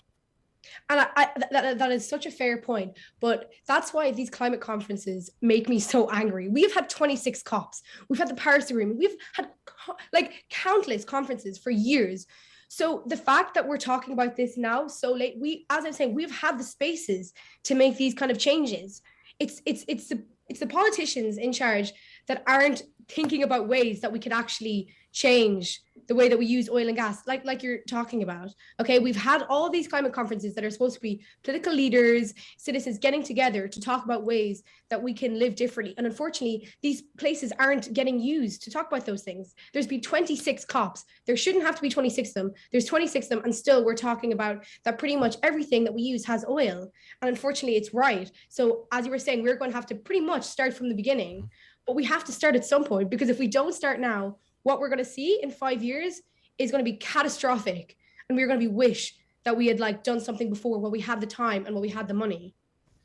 What impact are you having on politicians? You're making waves, as you say, you're getting on the media, you're getting your voices heard. Part of the problem with that, and let's be honest and put the cards on the table, the reaction to it is going to be a mixture of young people at it again, right over to people who are going to be quite against you as a group because they're going to see you as disruptive. For instance, there's a comment has come in and the comment says, the likes of that young girl on your programme, blocking fuel, blocking harvest, blocking fuel production and increasing cost. This is happening in this country. Thanks, dear. And the message being, that, they don't see you as the solution. There are people out there who are going to see you as the problem. What impact are you having on politics at the moment in terms of getting people who can make a change in political circles and who can get into the point where we're working towards the transition you believe is necessary and inevitable? Yeah, so before I joined Just Stop Oil, I worked a lot with politicians, writing them letters, meeting with MPs, all that kind of things. We had a meeting and it did pretty much nothing. They shook your hand and they pretended like they care. With Just Stop Oil, we're using tactics that we have seen have worked with the likes of other civil resistance groups like the suffragettes and the civil rights movement. We're not here to be liked. We're here to cause disruption, to raise the alarm. When Martin Luther King said the "I Had a Dream" speech, one of the most famous speeches of pretty much all time, that he was at a 70% disapproval rate. Unfortunately, we don't have time to get everybody on our side. I am not brave. I'm not trying to annoy anybody, but I'm so desperate that when I look at history, this is shown to work. I have tried everything else. I've marched peacefully. I've written, as I said, to my politicians. I've met with politicians. I went to climate conferences. I went to COP. I did what I thought, could be right. And this has the only thing that has worked. We see with Ireland that declared a climate emergency not long after the Extinction Rebellion protests. And the same in London. Civil disobedience and civil resistance works because the government will not listen to you unless you give them no choice. As you said, climate emergencies have been declared. What worth has that been? I mean, what difference has that made? Empty words, as always, empty promises that did nothing. We thought, this might actually be a start because I think Ireland were the second country to declare a climate emergency. We were quite ahead with that. And it didn't do much. They kind of I'm guessing they just said it so that we kind of shut up for a bit.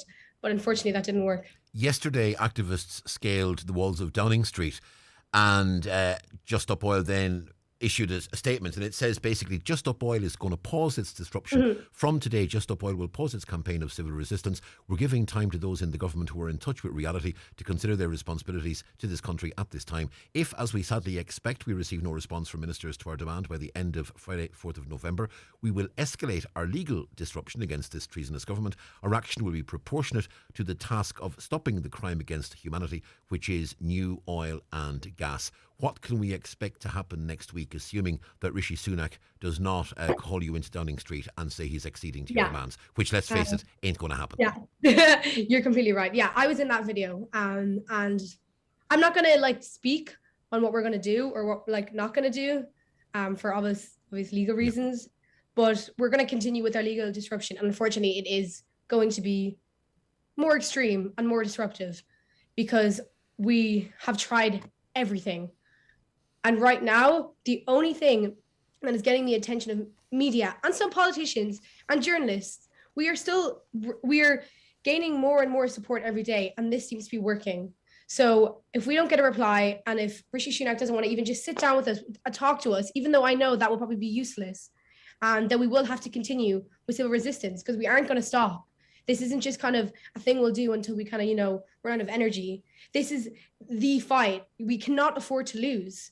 We literally cannot afford to lose, because if we do, everything I love and everything I've ever loved will be gone. And I'm sorry, I just can't accept that. And if that means that I'm annoying people, in the roads, and I completely understand that, but in my eyes, that disruption is completely necessary to sound the alarm. Yeah, but this one of the ironies of protest like that, if, as you've suggested there, we'll see more blocking of roads. Here's the reality. The blocking of a road discommodes and upsets the person trying to get to work, the person trying to get home from work, the person on their way to their daughter's birthday party, the person rushing to the shop to get the milk for the tea and then trying to get home. They're the people that discommodes. Who it doesn't discommode is going to be Rishi Sunak, who is in Downing Street. It doesn't necessarily discommode the environment ministers. It doesn't necessarily discommode the finance ministers. So the problem with protests like that very often can be that the people it hurts are not the people it's directed against. Yeah. And what that's going to do is, rather than increase public acceptance and public support for your stance, it's actually going to double down on opposition, because people think, who are these feckers stopping me from going to work? And that's always the problem. That's always the risk when you embark on a protest like that. Yeah, and that's, I completely agree. But we have sprayed the Home Office. As I said, we've targeted the places where these MPs and ministers and everything is, and that changes nothing compared to when we have done roadblocks. We have gotten more response than any. You know what I mean? We are on the media so much that they 100% see us. For example, when we blocked off the oil, the distribution of oil, it got so bad that it was almost classed as a national emergency, which means that that form, that piece of paper has to go into 10 Downing Street and someone has to read that. So depending on the disruption that we make, it actually will get to them. But also the people that we're causing the disruption of, it hurts me so much because it is the normal Joe, as you're saying. You know what I mean? It's my family, it's everybody else's family. But these people are the people that are going to be hit most by the climate crisis. Do you think that the government are going to care when this all goes down and people can't afford to eat, people can't afford to heat their homes, people can't afford to do anything? The government will not give them a just transition to live. They will just be left with nothing. I just want to share some of the comments that have been coming in. One caller says, is that girl saying she's a vandal? Another caller says, well done to that girl. We need more people to face and stand up to the coming crisis that we're all facing. She makes a lot of good points about oil. The rest of us are just sitting at home giving out about it. At least she's taking action. Fair play. On the other hand, the caller says, why are you giving them airtime? We've been told this last 50 years that we will die from climate change. This is just another scam to tax people from their hard-earned money. Another caller says, why are all these climate activists from privileged middle-class backgrounds who is funding them? I'm from Remelton. Well, I mean, in fairness, I suppose Remelton. there are people in Remelton who are from middle-class backgrounds as well. Amy Rose, okay, it's not me. Yeah, Amy Rose, thanks indeed for speaking to us this morning. Thank you. As you've been arrested 8 times, would it be fair to assume that arrest number 9 mightn't be too far away?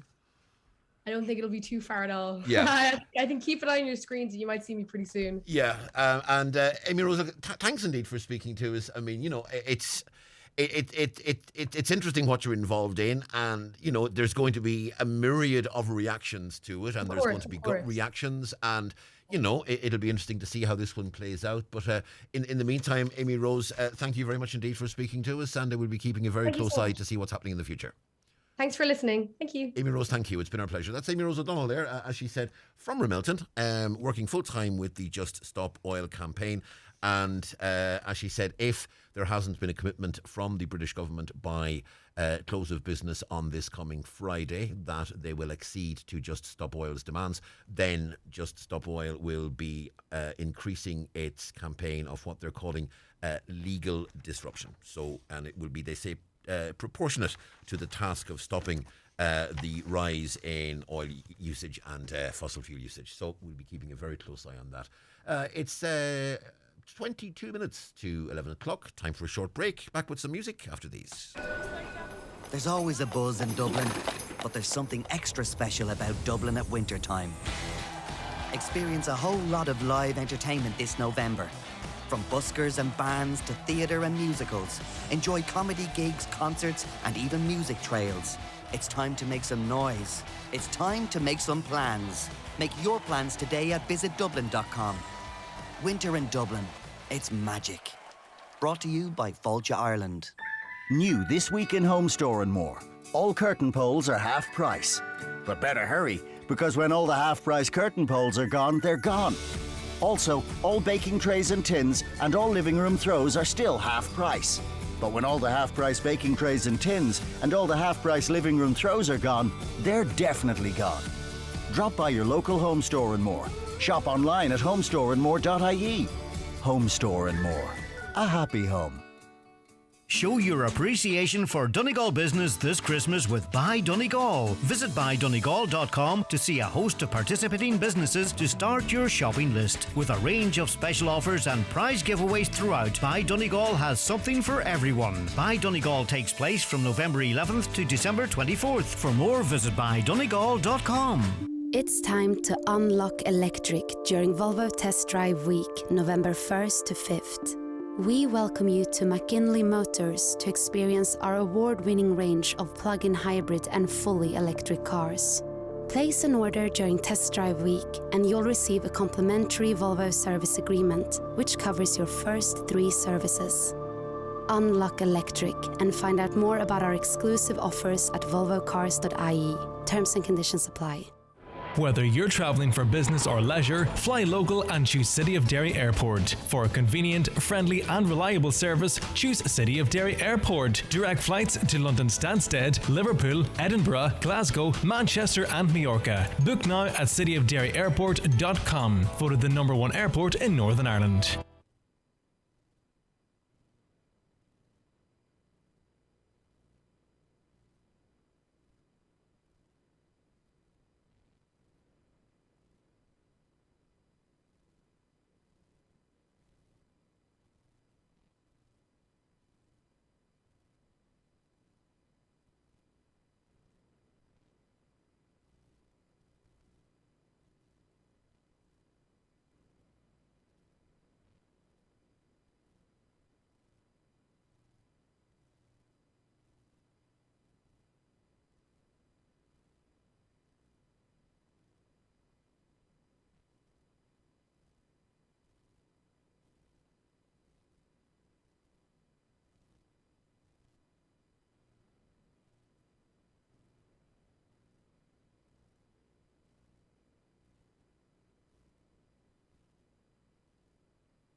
and I'm a jewellery box ballerina.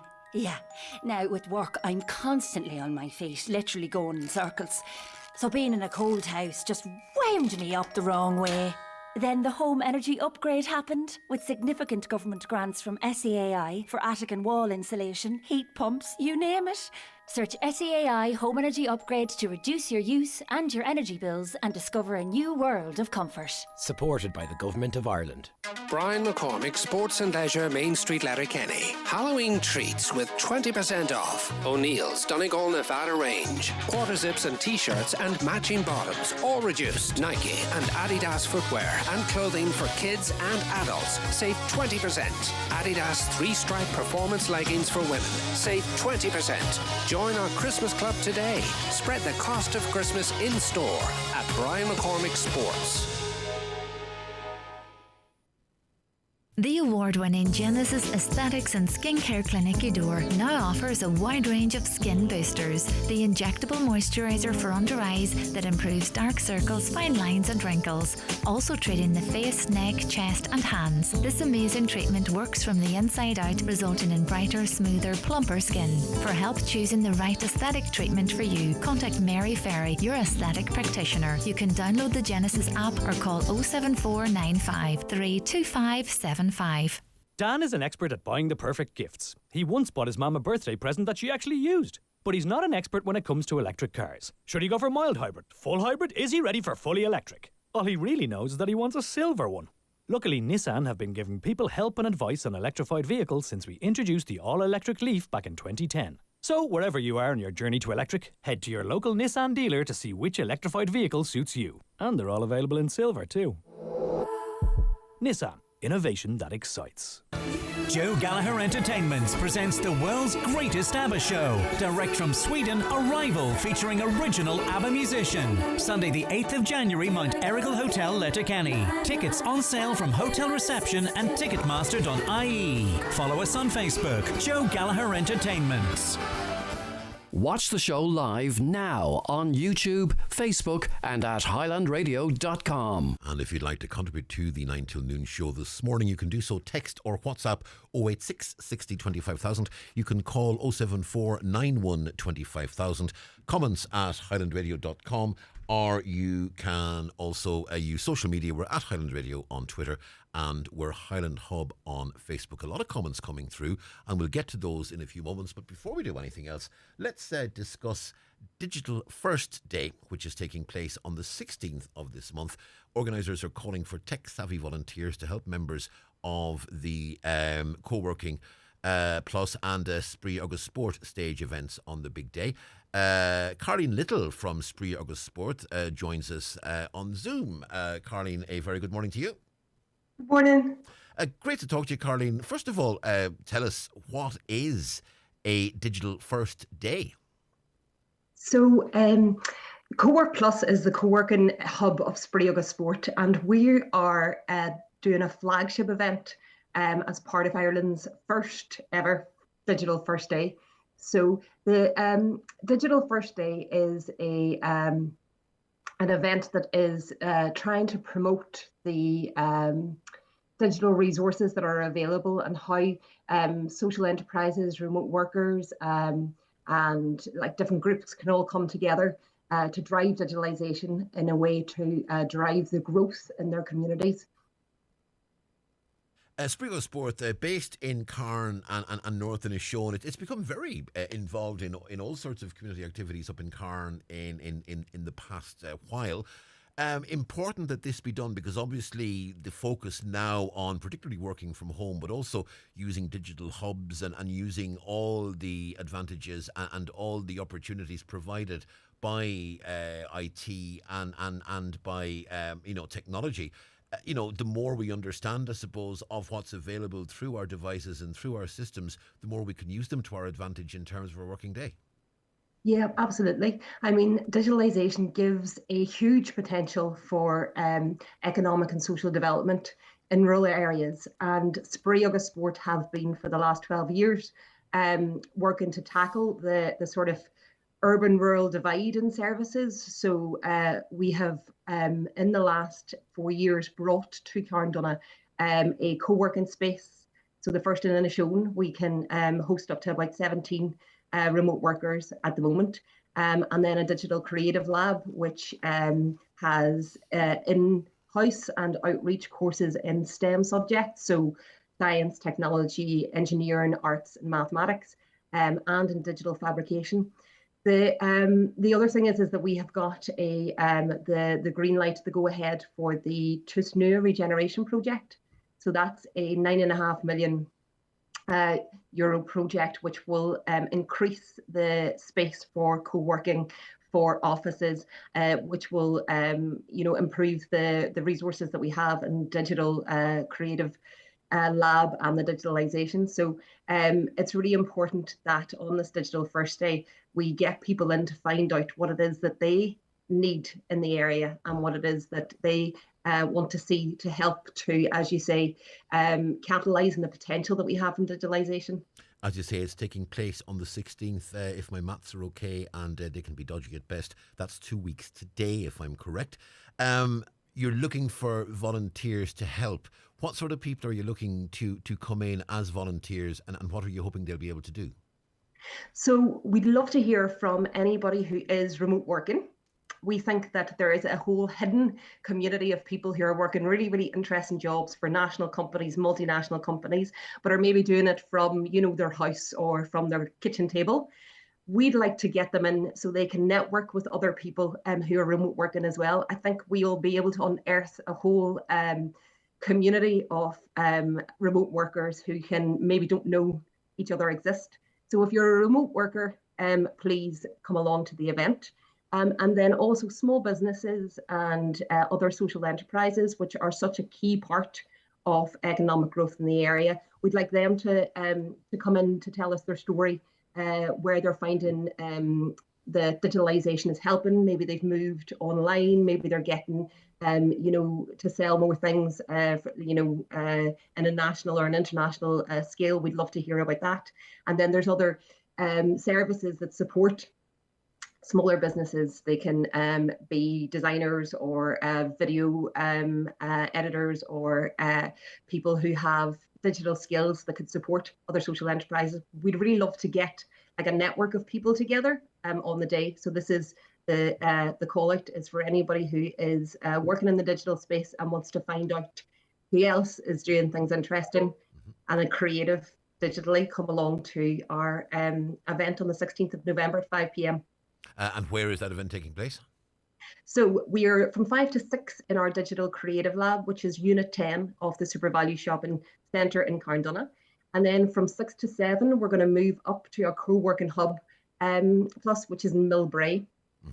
Co-working Plus Hub, and we'll invite everybody for some food and some drinks and some networking. So from 5 to 7 in Carndonagh. Yeah, I know there is a national website, digital-ireland.ie/digital-first-day that people can access if they're interested as well, and they can register their interest there. Yes, they can register their interest there. Also, we have an Eventbrite set up, so it'll be out on all of our social media handles. And then it's also part of a number of events in Donegal. So the GTech, the II in Buncrana, Alpha Innovation are all hosting online events from the 15th to the 17th of November. So anybody interested in Digital First Day who maybe can't make it in person to Carndonagh, there are plenty of events going on in the rest of Donegal. So yes, look out for that across social media. And as you say, Spríoga Sport on social media, anyone that goes on those social medias, you'll find those links. They're going to be readily available in the coming days. All I can say is, in terms of what you're doing, Caroline, it's important because I think you're probably absolutely right in saying that there is this whole hidden community now of people who are remote working. And, the more people share, we're moving into a whole new era and a way of working. And that's potentially going to bring a whole new way of sharing and a whole new way of cooperating. And it'll be interesting to see what comes from this.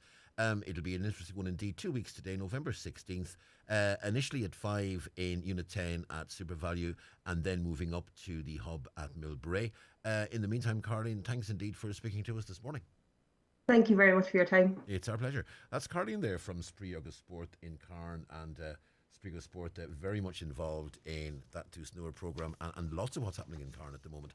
And it's great to see that happening because things like that always starting from the community. Now, a lot of comments coming through, and I just want to share some of them with you, and a lot of comments about our piece with Amy Rose in terms of her membership of the oil campaign and her activism and her direct activism. And Just Stop Oil is the byword at the moment. Some of what they've been doing has been hitting the headlines because it seems on the face of it to be ludicrous and unnecessary. Their argument is it's what's getting them on television. The direct action against the oil companies hasn't been, but throwing tomato soup at a painting has, and that's what they believe they have to do. Caller says the problem is most older people think it's not their problem. They'll be dead before it's an issue, and she's going to have her work cut out trying to change that attitude. Another caller says, is nuclear power the answer? What are her thoughts? Everyone needs to do their part and drain their fields. If we're worried about flooding in Derry, clear the drains and dredge the River Foyle. Now, the dredging one is interesting because I said there has been a debate in Inishowen with regards to dredging of rivers, and a lot of councillors saying they want to dredge the rivers. Now, I had a message from a fellow me who's in Inishowen. He says, the Inishowen Rivers Trust have been rolling out alternative policies to dredging rivers for years, and dredging the river is not always the answer, and the suggestion being made that at some point we might speak to the Inishowen Rivers Trust to get their take on this, and that's a very good suggestion, and no doubt we will do that. Caller says with regards to Just Stop Oil, she also mentioned COP26. I suppose she attended it on her bicycle along with all the other important people, so says another caller there. And this is Amy Rose O'Donnell, of course, from Ramelton, who's very much involved in that campaign. Another caller says 50% of potato crops and 1/3 of wheat in Donegal gone, so that'll save a bit of fuel on the harvest. It's all good. Another caller says, Donal, one Greta Thunberg in this world is enough. I've never heard such junk in all my life. Another caller says the problem with growing global warming is the growing population of the world and the growing demand for product. Another caller asking if Amy Rose is going to stand for election. Another caller says, how did you get from Ramelton to London? Presumably a reference to the fact that she either flew or sailed. Another caller says, once again, the price of diesel is over €2. Nothing will be done about it as it continues to rise. We've just come to accept these increases. Now we no longer complain and just seem to accept them. And another caller says, does anyone know why the water is off in the Gaddyduff area of Clonmany?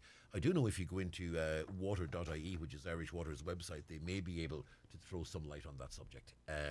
If you go in and you can check your own area for faults, and there may be answers available there. That's on water.ie. 11:30. Headlines after these. Inishowen Credit Union has recently launched Cultivate, an agricultural loan at only 6.55%, APR 6.75%. Call any of their 4 offices for more information or to make an appointment. Inishowen Credit Union, Buncrana, Carndonagh, Moville and Muff, supporting local farmers. Inishowen Credit Union is regulated by the Central Bank of Ireland.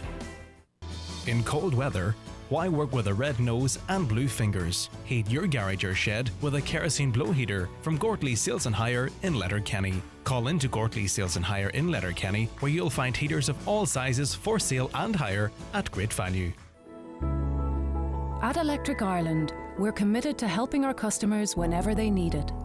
That's why we've created our Customer Support Hub, to keep you informed and up to date on the services and resources available to you. Our new Support Hub offers a range of solutions to help with paying your bill, tools to manage your energy consumption, and the latest news and information on government supports. Visit our Customer Support Hub at electricireland.ie. Donegal County Council advised that a public information day on the preferred option for the Burnfoot Flood Relief Scheme will take place on the 9th of November in Angrinnan Hotel from 4 p.m. until 8 p.m. This will be the first opportunity for the public to view the option that is preferred for taking forward to the statutory planning process. Attendees will also be able to discuss the option in person with the project team and provide feedback. All are welcome and encouraged to attend. Hi, Pat Short here. And Face Short over here. I can see that. They don't know. Okay. They can't see it. We're here to tell you about our new show, which is going to be in the Abbey Centre, Ballyshannon, Saturday the 12th of November. Tickets €30 at abbeycentre.ie. It might be too early to talk about Christmas, but now is the right time to order furniture at McGinley's Furniture Letterkenny if you want it before the decorations go up. Maybe it's a new Irish-made suite, a beautiful dining set, or a luxurious new bed. Whatever you have in mind, there's a great selection in stock for immediate delivery, or to order for a guaranteed pre-Christmas delivery. Visit McGinley's Furniture on the Joe Boner Link Road, Letterkenny. McGinley's, with great furniture for every room. We have a very interesting guest coming up on our Wellness Wednesday spot, which is coming up in just a few moments. But before we do anything else, it's time for the 11 o'clock headlines, and we say good morning to Emma Ryan. Thanks, Donal. Good morning. A pensioner who fears she may never get to return home says she is frustrated with how the council treated flooded homeowners in Burnfoot. Park and Greenan in Burnfoot was flooded in August 2017. A number of homeowners in the area have been unable to return home since the flooding. They have been told it could be 4 years before they can return. Speaking on today's 9 till noon show, Kathleen Malloy says she is frustrated at how she is being treated and fears she will never get to return. Concerns have been raised over what appears to be rust in water pipes in parts of Buncrana. In Columbus Avenue, Rockview Terrace and Greenham Park, cast iron pipes are still in place, and residents have raised concerns about the quality of their water due to the presence of rust or other debris in the pipes. Irish Water said that the water quality in the area is okay. However, Councillor Nicholas Crossan believes the pipes, which have been in place for around 80 years, need to be replaced. Donegal is lagging miles behind in terms of delivering social housing in rural areas. That's according to Councillor Martin McDermott, who is calling for a review of the building of social houses in the county. In particular, Councillor McDermott says there doesn't appear to be a will from Donegal County Council to develop social housing in rural parts. He says people are being driven into larger towns due to a lack of accommodation, and as a result, local schools and community centres are suffering. The entire country has been placed on a status yellow wind and rain warning, which will remain in place until 9 o'clock tonight. Met Éireann has warned of possible damage in gusts. Heavy rain is also forecast, which could lead to flooding in some areas. The status yellow wind and rain warning may escalate to an orange level warning in County Donegal. A Sligo Leitrim TD has quit Fianna Fáil, alleging the Taoiseach used a complaint about him for national political gain.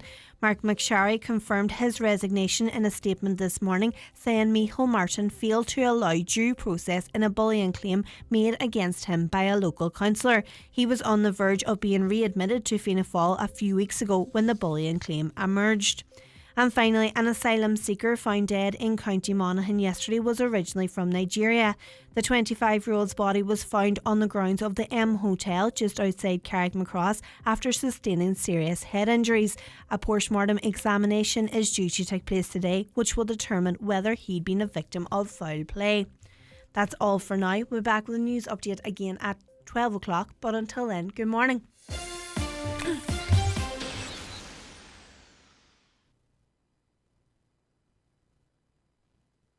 The National Lottery's Christmas scratch cards.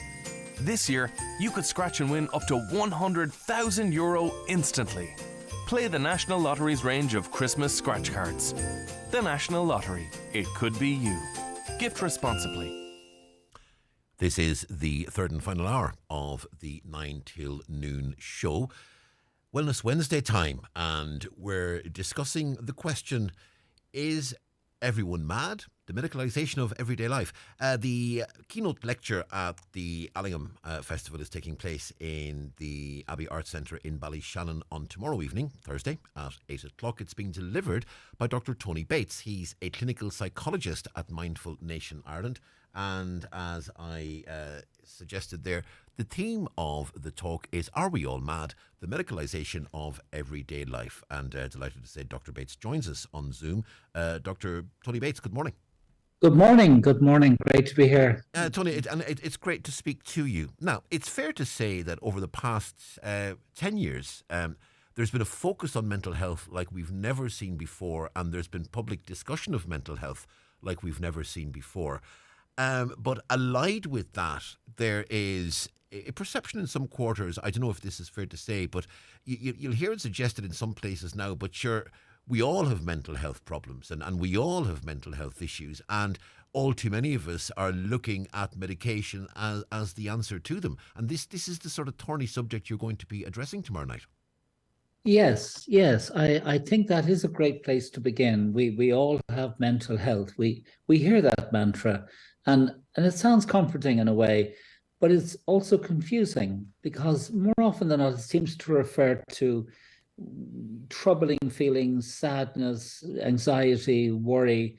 And while we say we all have this, and of course we do, there's an implication that, but we better watch it, because maybe if we feel that way, it's a sign that there's something wrong with us, that we might have generalized anxiety disorder, we might have depression, we might have, borderline personality disorder. People are looking to these labels for explanations as to why they feel that way. And I think that's a great shame, because I think a lot of what we experience are very ordinary, understandable reactions to difficulties we have in our lives. And we seldom give ourselves credit that when we feel bad, there's probably a very good reason we feel that way. We're not weird, we're not sick, we're not broken, we're just human. And I think we've become very carried away with these labels, and I suppose I'm trying to really question that. Is there a potentially dangerous level of self-diagnosis in that people saying to themselves, oh, I must be X or I must be Y because this is how I feel? I think there is. I think that we can get trapped in a very small story about our lives. There's something wrong with me. I have a thing, and I don't know when it's going to erupt. And I have to watch it, because I could get depressed or anxious, or I could start eating badly or wrongly, or I could, break down in some way, because I don't really know who I am. I have something, and I've been told it's okay. It's just like diabetes or insulin or a broken arm. But actually, it's not okay, because it sets up a certain relationship with myself, which is, I think, very fearful. And so I think, ironically, we're trying to talk about these things so that everybody feels less embarrassed and there's less stigma. But actually, the more we medicalize ordinary human problems, the more we're inclined to become frightened of each other. And the research shows this very clearly, that stigma increases the more we think of human emotional struggles as in terms of psychiatric diagnoses. And following on from that, then, is there a risk that this amateur self-diagnosis actually becomes a self-fulfilling prophecy? I think exactly, because when I read, I say young people particularly are very susceptible to this, because they're searching for an identity, and they find great comfort in a label. And I understand that, they find something that seems to fit their experience. One young 17-year-old came to a local school principal the other day and just said, I know what's wrong with me. I've got borderline personality disorder. And then, she's 17, so she starts reading up on borderline personality disorder. And invariably, she kind of unconsciously shapes her behavior to fit the diagnosis. One anorexic 15-year-old said, I don't mind having a label because it gives me something to live up to. It gives me an identity. So people begin to shape behavior to fit what they have discovered are the criteria of a certain type of problem. Is the answer more or less professional help? I mean, should people be seeking more professional help so they can be guided rather than left in that morass of self-diagnosis? Or is it a matter of just putting down the book and going for a walk? Or is that oversimplifying things? Well, I think that one of the things we're doing in this world of ours, in this society of ours, is that we're all asking questions about our inner lives. It is a fact. We're all more reflective, we're curious, and we're talking about these things. So I think it would be hard to ask people to stop looking at themselves. It's just, we've evolved to a point now where we are thinking about our inner lives. Our parents didn't do this so much. Previous generations had no time to do that. We do. So we're asking these questions. My problem is when you ask a professional these questions, you're very likely to be told to have your experience framed in a particularly medical way. And so in some ways, I'm very concerned at people who genuinely are confused and feeling distressed, and they go to professionals and they hear that this part of them that's very vulnerable and very sensitive and very frightened, that actually is something wrong with them. You know, they have a thing. And I guess to me, the answer is that people need to really respect psychological pain in a whole new way. They need to recognize that when I'm hurting, my hurting is a form of intelligence. It's pointing me towards something in my life that needs to be addressed, something that isn't resolved, maybe in the past, or maybe in the present, it may be a relationship, it may be unaffordable rent, it may be some grief, it may be some terror. They're real things that I need perhaps support to address, and maybe I need to feel very safe to do that. So in that sense, seeing a professional can give me a safe place where I can begin to face some of these difficulties, but not to be told or asked what is wrong with me. Ask me what's happened to me, don't tell me what's wrong with me. One of the issues, it seems to me, is that we compare ourselves to other people, and as a result, that's always going to be a hiding to nothing, because the people we're comparing ourselves to, we are looking at an idealized version of them, and then we're looking at what's going on in our own head, and they seem to be so together and we seem to be so lost. Where the reality is they're probably just as lost as we are, and that's been magnified in recent times. And I know this is becoming something of a cliche, but we've got so much social media now in terms of Facebook, in terms of things where we can look at friends on Facebook and get the impression that they're living this absolute wonderful life and they're sailing through life without a care in the world, and we look into our own minds and we see all that's going around in our own heads. Of course, it doesn't strike us for a moment that they're doing exactly the same thing, and they're possibly looking at us thinking we're the ones that are together and they're the ones who are lost.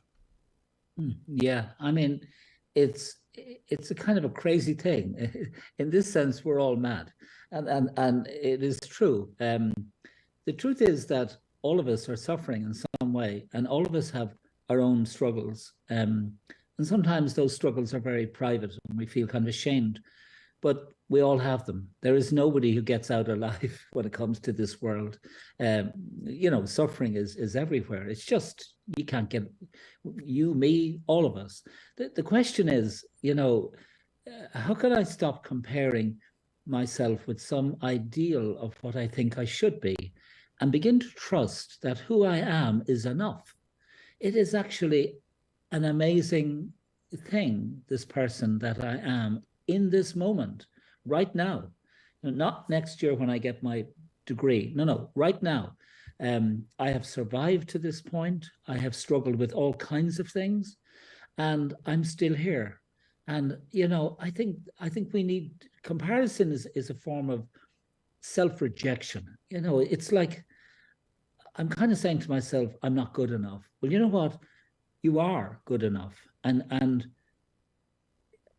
And right now, it's a very good place to start being you. You know, I always think that James Bond's song, "The World Is Not Enough," and when Don Black wrote it, he sent it out because he needed someone to write a second line, and he couldn't come up with it. And then he came up with the second line. Garbage came up with the second line. And so "The world is not enough" is the first line. The second line is, but it's a very good place to start. And I think that's also not a bad recipe for mental health, is that, yeah, I'm a work in progress. I'm not complete. I'm not all the way there yet, but this is a very good place to start with who I am right now, and stop imagining, or stop buying into these illusions that the media and social media are selling or trying to sell you. And that does feed into another element of this, because maybe we have a tendency to to look ahead to, well, it'll all be different when I get the promotion. It'll all be different when I get on holiday. It'll all be different when I can, get out of work for the weekend. And we always seem to be looking to something that's going to make it all better that's in the future. And maybe as a result of that, we're constantly living awaiting something that's coming rather than actually examining where we are at this particular point in time and what that's doing for us in terms of benefits, in terms of our own lives. That, I mean, we aren't living in the present, we're living in an imagined future and an idealised future. Well, we're all waiting for Godot. We're all in that trap. And you're quite right. I think there has to be a moment in everybody's day when they just say, maybe this is as good as it gets. Maybe that what I am right now is enough. Just today, just now. And maybe I need to celebrate what I am today rather than what I imagine I might be in a year's time. Because today is all I have. I don't have tomorrow. And I think Donegal, of all counties, is perhaps more acutely aware of the preciousness of life in this present moment, and how easily that can be snatched away. So those kind of very painful experiences often serve those of us who survive an important purpose. They help us to wake up to the reality that what we are right now is a living miracle. I mean, we are alive and we are unique. They broke the mold when they made you and me. I mean, there's nobody else going to be like you or me. There'll be a lot of other better people, a lot of more successful people, but there's no one will be able to live the story I'm living and tell that story eventually. Only me. The musician Warren Zevon, who passed away from cancer some years ago, was on the David Letterman show, and it was a show where he actually effectively publicly stated, I have got a matter of months, if not weeks, to live. And it was a very lengthy interview. And it finished with Letterman asking Warren Zevon, from the place he was, knowing that his death was imminent, what advice did he have for people? And Letterman was awaiting some piece of deep insight.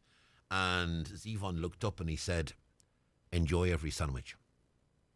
And that actually became the title of Zevon's greatest hits album that was released after his death. But what he said is, look, I mean, there isn't any big, huge answer. If you want my take on life, here's the take. Right now, if you're having a sandwich, enjoy it, because at this moment in your life, that sandwich is your life. So enjoy it while you have it, because you mightn't have a sandwich tomorrow. That's beautiful. I'm sitting in my kitchen and I'm looking at a poster on the wall that Thich Nhat Hanh did for me, and I asked him, the great Zen Buddhist, I asked him for something that would just kind of encapsulate mindfulness and life and, all the wisdom that he had accumulated. And he could do this beautiful calligraphy for me, which is called, and all it says is drink your tea. Drink your tea. And I have it up over the coffee machine beside the cooker. And that's it. What I have to do is what I'm doing now and really believe in that. It's really believing in ourselves and trusting what we are is the key to mental health. It's not feeling a certain way or feeling good or feeling bad. It's believing in what I feel and trusting that this is kind of a form of intelligence for me. This is telling me something about my life. Listen to it and ask, what do I need to do? That we've got to kind of relate in a much more befriending way with our own experience, rather than be finding something wrong with it or picking on ourselves for being weak or imagining that we're not doing as well as somebody else. It's all an illusion in our mind. The truth is that we are alive and we are managing to be alive and we're breathing, and that's pretty amazing. These issues will be all teased out by yourself tomorrow in the Abbey Arts Centre in Ballyshannon. It's the Allingham Lecture, part of the Allingham Festival. The theme, Are We All Mad? The Medicalisation of Everyday Life. If people want to attend that talk, what are the details? I have no idea, to be honest. I think it starts today. I think they contact the organisers, which is the Allingham Festival. Yeah. If you look it up, there's a website, and I don't know what the state of seating is and so on, but of course I'd love to see them there. They'd be more than welcome, and please come. Yeah, the information we have from the festival organisers is this is a free event, but people are being asked to book in order to avoid disappointment, because this is going to attract hopefully a large audience, and it's an important issue. I finally do want to bring, because the second part of the title is the medicalisation of everyday life, and before I let you go, I do want to ask the question: are we becoming too dependent on medication? Are we too quick to go to a clinical psychologist or a psychiatrist and say, I need something to get me over this state that I'm in, so that can best be achieved by a drug? Absolutely. And there's no question about it. And, you know, I mean, I've been really looking at the research on the rates of prescription of medication in the UK and America particularly. I mean, it's risen by a factor of 1,000%, thousands of percent, 17,000% over the last 2 decades. The diagnosis of ADHD has risen by a factor of 17,000%. So that it's getting more and more and more. In the States, children between 4 and 11, there are, is it 7% or nearly 8% are diagnosed as having ADHD, and 60% of those are taking Ritalin or some stimulant, you know. So we are, and 1% of children, 1% of children, these are under 18, are on antipsychotic medication in the States. And so people are prescribing more and more. And the evidence is that whereas medication can work and be very helpful in the short term to someone, its long-term impact is very dubious, very controversial. And yet the reason that the number of antidepressants, the rate of prescribing antidepressants has doubled in America in the last 10 years. But the reason is that people are being left on it for longer and longer and longer, so that, you know, most of the people on it are on it for over 10 years. And at that point, the evidence is very, very poor that it's making any difference. And so at that point, when it doesn't make such a difference, the temptation is always to add something more, to increase the dose, to throw in another pill. So people are ending up on not just one drug, but 4 and 5 drugs. There's an article in the Times about a teenager in the New York Times in August who was on 10 different medications, and she was in her teens, and that's becoming a problem, and we're seeing it in Kerry, and it's going to become, I think, uncovered. It's a sort of a hidden practice that I think will become more and more public in the coming years. But we are generally we're very frightened of our own experience of discomfort and distress. We think it means there's something wrong. What about learning to relate to our pain as something that is trying to tell us something about what we need to pay attention to in our life, something unresolved? That's a different relationship with pain. It's not seeing pain as the enemy, it's seeing pain as a form of intelligence.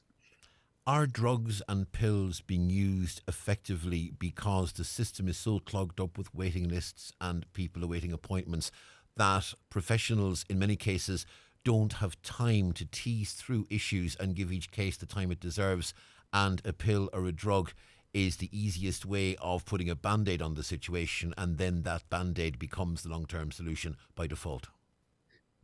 I think that's a very important aspect to the whole problem, because on the one hand, I always feel psychiatry is set up. It's a kind of being set up by society, because we send our problem loved ones along to the psychiatrist, or we go ourselves, and we kind of expect the psychiatrist to sort it out.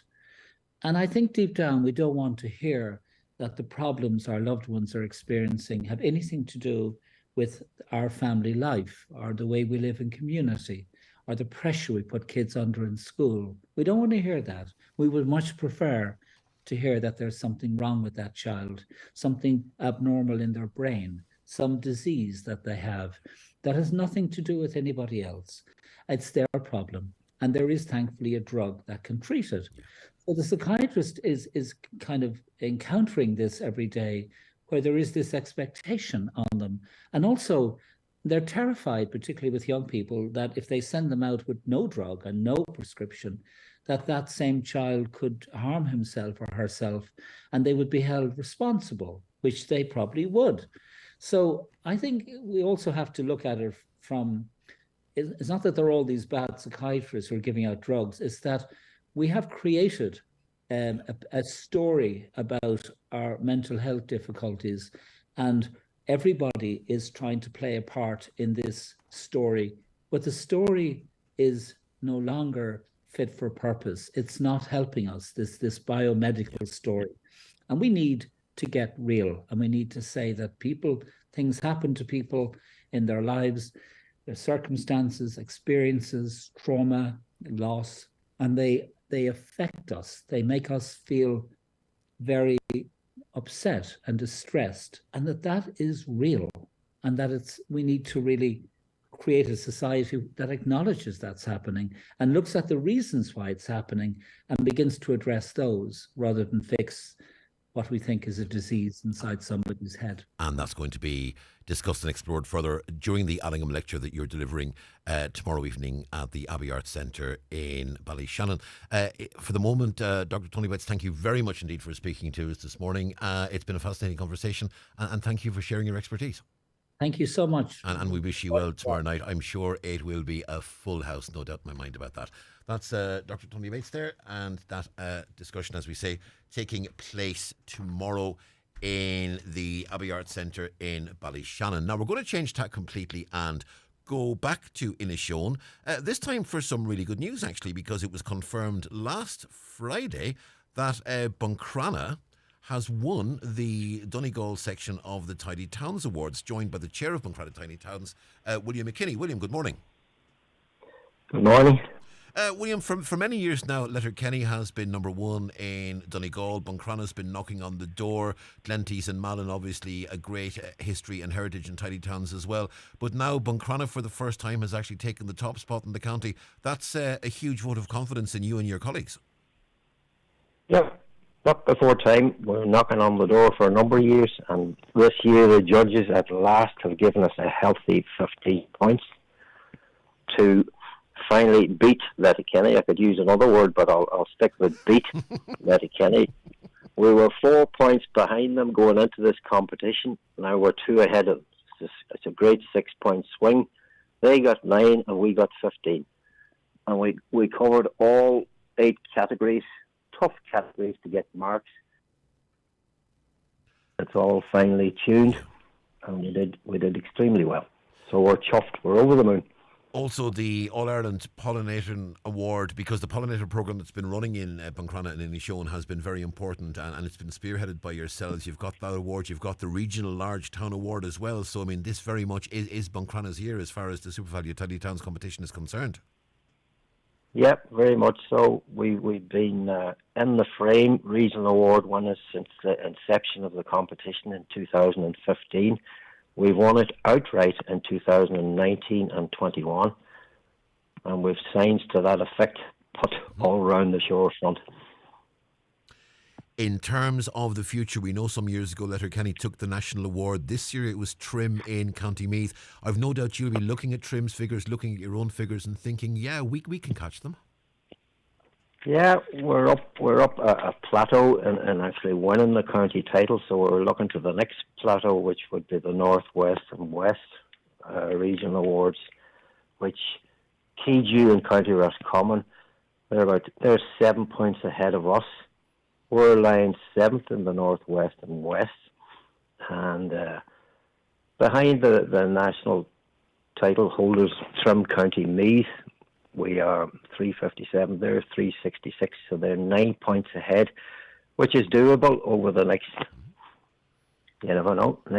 As you've said, you've pulled back 6 points over Letterkenny in the past couple of years, so I mean, you know, that's an indication that, you know, point swings are possible. Now, we all know that in tidy towns, 9 points can be very, very hard to secure, particularly when you've reached the level that Buncrana is now at. But you do have a very fixed goal, I'm sure, in your mind, and you'll have ideas as to where changes can be made to actually meet that goal.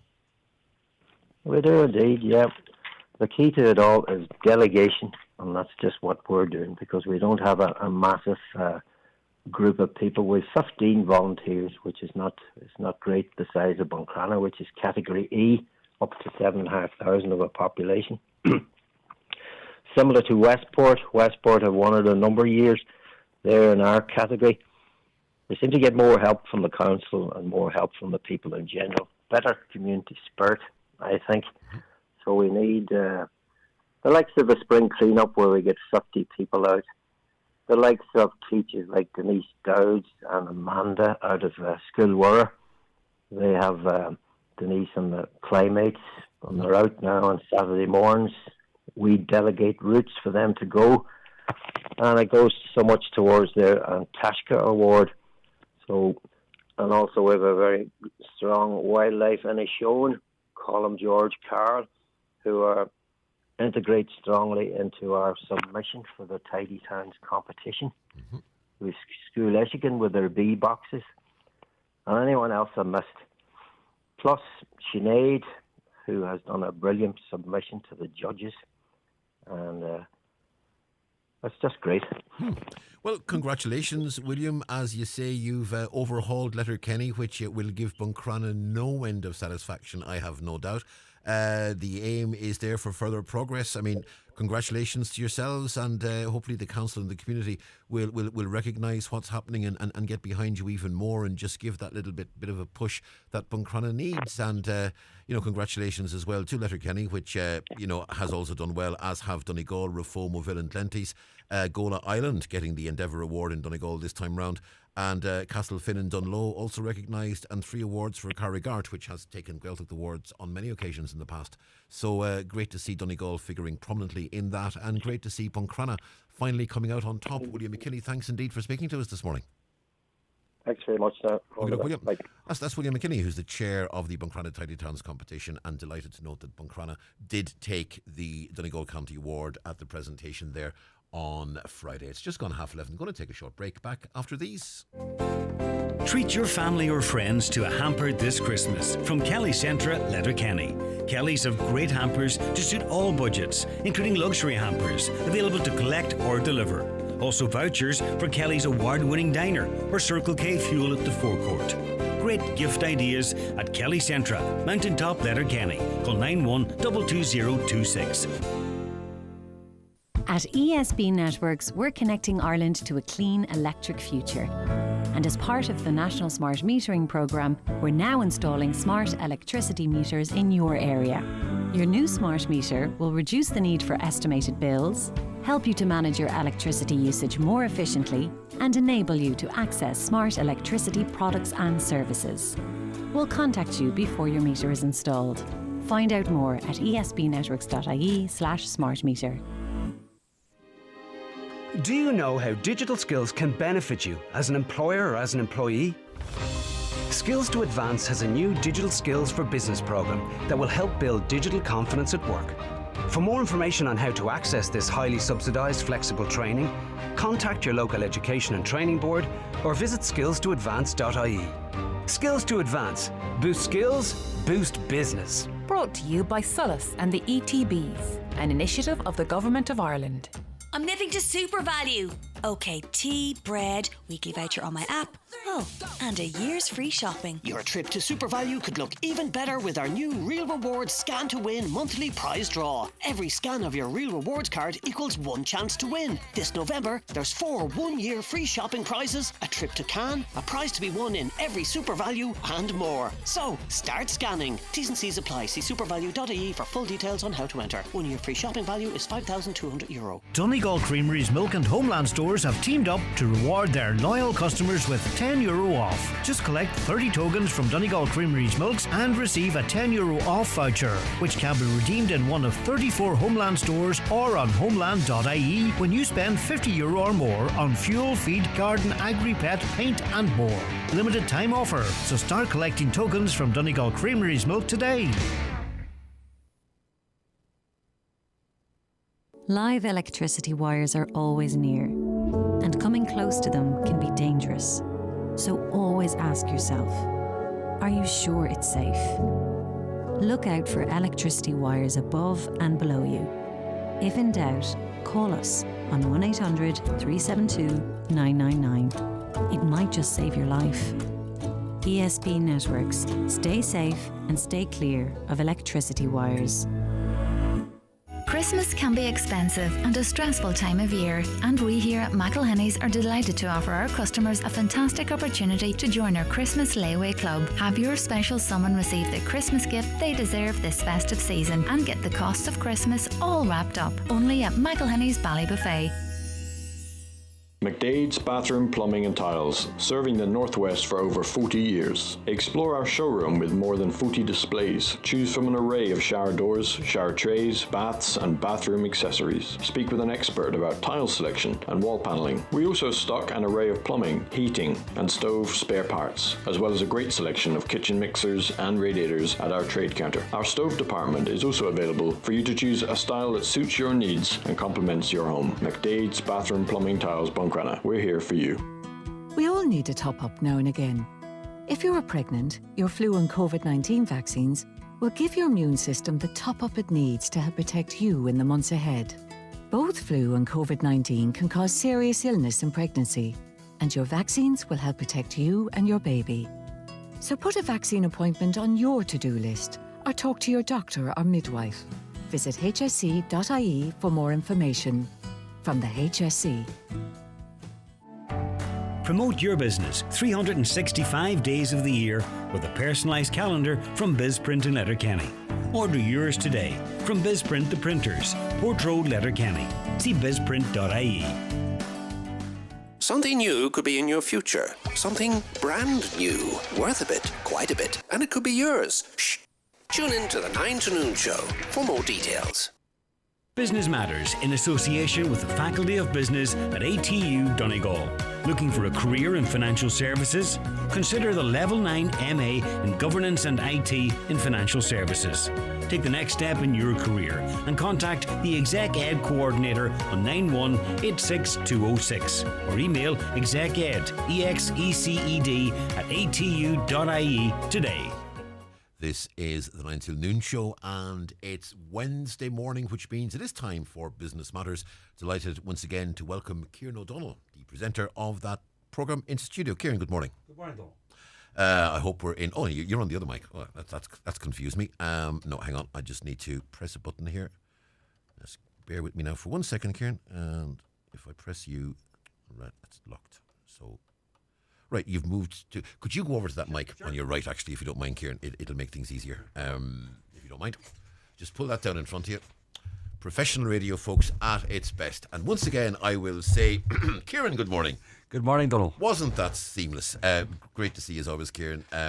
And a busy one to get into. And we'll start down in the south of the county in Ballyshannon. Yes, Donal, the Ballyshannon Regeneration Group has won the Sustainable Heritage Award for its Ballyshannon Historic Town conservation event, which was aimed at highlighting the conservation and reuse of historic buildings in the town. So the event featured a guided walk with guest speakers, an exhibition of archives and documents, and a visit to the former Belfast Bank / Royal Bank of Ireland, music and storytelling. And this is the second successive year that the Ballyshannon Regeneration Group has won an award at the National Heritage Awards. Last year it scooped the Heritage for All Ages Award. Fair play to Ballyshannon and fair play to Joe Gallagher and the Heritage team on Donegal County Council as well. They're all working very well together on that.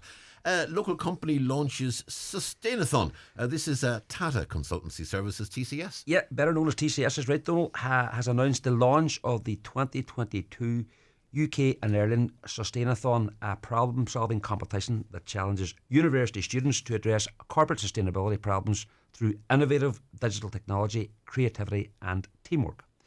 Registrations are now open and they're inviting university students to work alongside TCS and its partner network during a 2-week sprint to devise digital solutions that can help businesses overcome their most urgent sustainability challenges. So we can check out TCS's social media platforms for more information. So a new word for us, a Sustainathon. But a Sustainathon, it's an interesting one. And TCS, of course, Tata Consultancy Services, yeah. They're the company that are now based in what would have been the old Primerica building, yeah. And they've taken on much of the work that Primerica was doing. Time to talk about a number of people, Kieran, that you and I both know quite well. Yes, Donal, there has been a number of appointments to senior positions within the local newspaper sector in recent weeks. Laura McMonigal has taken up the role of editor of Donegal News, and that follows the retirement of Colum McGill, who was with the paper for 40 years and was editor of the paper for 25 of those years. Jeremy Doherty, no stranger to the airwaves here, has been appointed editor of the Donegal Democrat Group and succeeds Chris Ashmore, another who is very familiar on the airwaves here, who has recently retired. And Alan Foley is the new deputy editor of the Donegal Democrat Group and will remain on in his role as sports editor. And Alan was with us on the programme just a few weeks ago speaking about the new book. Congratulations to all of them, in particular to Laura and to Dermot, because, I mean, they are big jobs. They're big papers and there's a lot happening, and they're big shoes to fill indeed as well, particularly in the Donegal News. I mean, Columba was there so long, such a fixture in the press world in Donegal, and fair play to Laura. No better person to take that job on. Yeah, the first female editor of the paper is going 120 years, and we wish her well, and we wish everybody in their new roles the best luck. And Dermot as well, of course, a long-standing journalist and reporter with the paper. And again, Dermot, a man who knows his way around a local paper and, has worked as deputy editor in the past. And no doubt Dermot will prosper in that gig as well. A major jobs announcement with EY. Yeah, consultancy firm EY has announced the creation of 900 jobs on the island of Ireland. 550 positions will be for experienced hires, while 350 will be filled by new university graduates. The roles are available across EY's 7 offices on the island of Ireland, and EY is reporting record revenues on the island of Ireland with €536 million for the first financial year to June the 30th, and that represents a 26% increase from the same period last year. The company said it saw a strong performance across all 4 of its service lines of assurance, consulting, tax and law, and strategy. And it's an interesting one because in some cases now we're going to get to the point where a firm like EY announces new jobs. They don't necessarily have to be in Dublin. We're getting to a point where in many cases, someone in Donegal can apply for the job and do it locally from their own home in the northwest. Yeah, remote working is, I suppose we're going to see a lot more of it, Donal, and they have 7 bases throughout the island of Ireland, both in Northern Ireland and the Republic. So I'm sure there'll be a number of people from the northwest are probably employed there already, and hopefully more. And, people, keep an eye on that, and it's something, we can always bear in mind now that if there is to be a remote working possibility within those. I have several friends and relatives indeed who are working for ostensibly Dublin-based companies. Someone very close to me, their office is technically in Dublin. Yeah. Their office is, in fact, on a day-to-day basis the spare room in our house. Yeah. But that's technically their office is in Dublin. But it's great to see, and it's just opening up more and more opportunities to people, which is always good to see. Let's talk about the St. Julian Straw, and let's talk about the fact that neither you nor I won the car. Oh, I was out last night there, Donal. I was doing MC, and I suppose congratulations to Anjo and Katie Duffy, who are based in New York. They won the top prize of a Hyundai Kona car worth €30,000. So the draw was held at the club social centre, headed up by Ollie Harvey, and the winning ticket was bought for Anjo and Katie by Anjo's mother, Elizabeth, who lives in Ballincollig here in Letterkenny, and Anjo's brother Eugene was there. So it was the ticket was drawn out first, but that wasn't announced until last, Donal. So there was great excitement at the end of the night, and a lot of money raised for the club. The money's going to go to pitch development and the installation of floodlights at O'Donnell Park. Great stuff. Now, we're going to take a short break, and when we come back after the break, we will be looking at this week's podcast. Start playing NCBI Radio Bingo today. 3 chances a day, 5 days a week to win daily prizes of €400 plus. Not to mention a weekly jackpot of €5,000 upwards. Books available at your local retailer for just €5 each. It couldn't be simpler. Real money, real people. In 2018, Toyota cut through the confusion, completely ceasing production of diesel passenger cars, lowering harmful emissions and providing certainty for Irish drivers everywhere. And Kelly's Toyota are proud to be part of that hybrid electric journey. Visit Kelly's Toyota, Letterkenny or Mount Charles today to see what makes Toyota Ireland's best-selling car brand in 2021 and 2022. You'll never take a wrong turn with Toyota. Built for a better world. Best-selling claim based on most recent monthly figures. Treat yourself with the massive savings on sports and leisure wear in the Halloween sale now on at Michael Murphy Sports. Get up to 50% off men's, women's and kids' clothing and footwear, and up to 50% off selected items in the Donegal leisure wear range. That's in the big Halloween sale in store and online at michaelmurphysports.ie. At Super Value, we've got amazing offers to help you save, like our Irish steak sale. Save 33%. Grey Norton Sauvignon Blanc 6-pack, €50. Exclusive to Real Rewards members only. And don't forget, with Super Value's unbeatable own brand range, along with money off vouchers every week, Super Value makes saving money as easy as... 1, 2, 3. Enjoy alcohol responsibly. T's and C's apply. Donegal County Council advised that a public information day on the preferred option for the Castlefin Flood Relief Scheme will take place on the 10th of November in the CPI Centre, Castlefin, from 4 p.m. until 8 p.m. This will be the first opportunity for the public to view the option that is preferred for taking forward to the statutory planning process. Attendees will also be able to discuss the option in person with the project team and provide feedback. All are welcome and encouraged to attend. Joe Gallagher Entertainment presents Mac Fleetwood, Europe's premier tribute to Fleetwood Mac, live at Ungrainen Theatre, Letterkenny on Saturday the 14th of January. Hear the classic Fleetwood Mac songs that you know and love. Tickets available from Ungrainen Theatre box office and ungrainen.com. Business Matters in association with the Faculty of Business at ATU Donegal. Looking for a career in financial services? Consider the Level 9 MA in Governance and IT in Financial Services. Take the next step in your career and contact the Exec Ed Coordinator on 9186206 or email execed, execed at atu.ie today. This is Business Matters on Highland Radio, joined in studio, as always on a Wednesday, by Kieran O'Donnell, the presenter of the Business Matters podcast. Time to get to the business end. Kieran, tell us about this week's podcast guests. Yes, Donal, on this week's Business Matters, I'll be speaking to Letterkenny estate agent and owner of the Quiet Moment Tea Rooms, Brendan McGlynn, and I'll also be catching up with Donegal County Council's Economic Development Officer, Stephen Perry. Brendan McGlynn has been an estate agent in Letterkenny for 30 years. After working in Kelly's Mills, he moved to New Ireland Insurance, and 4 years later, he set up his own life brokerage. He opened the Quiet Moment Tea Rooms on Upper Main Street in 1994, and between his two businesses, he now employs 15 people. During our chat, Brendan recalled his move to New Ireland almost 40 years ago. Again, the same thing happened, Kelly's Mills. Somebody watched me in Kelly's Mills working, and they came in and they asked me would I be interested in taking a job in New Ireland. And my attitude was, well, what's New Ireland? Who are they? And it was a life insurance company.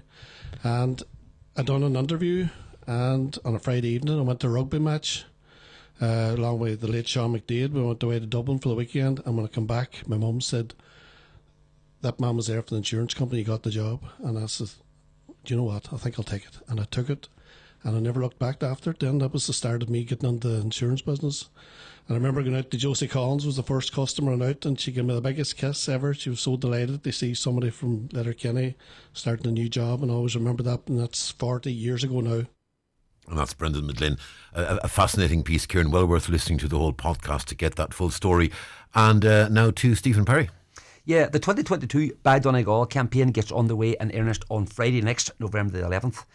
I spoke to Economic Development Officer with Donegal County Council, Stephen Perry, about the 6-week initiative that is now in its third year.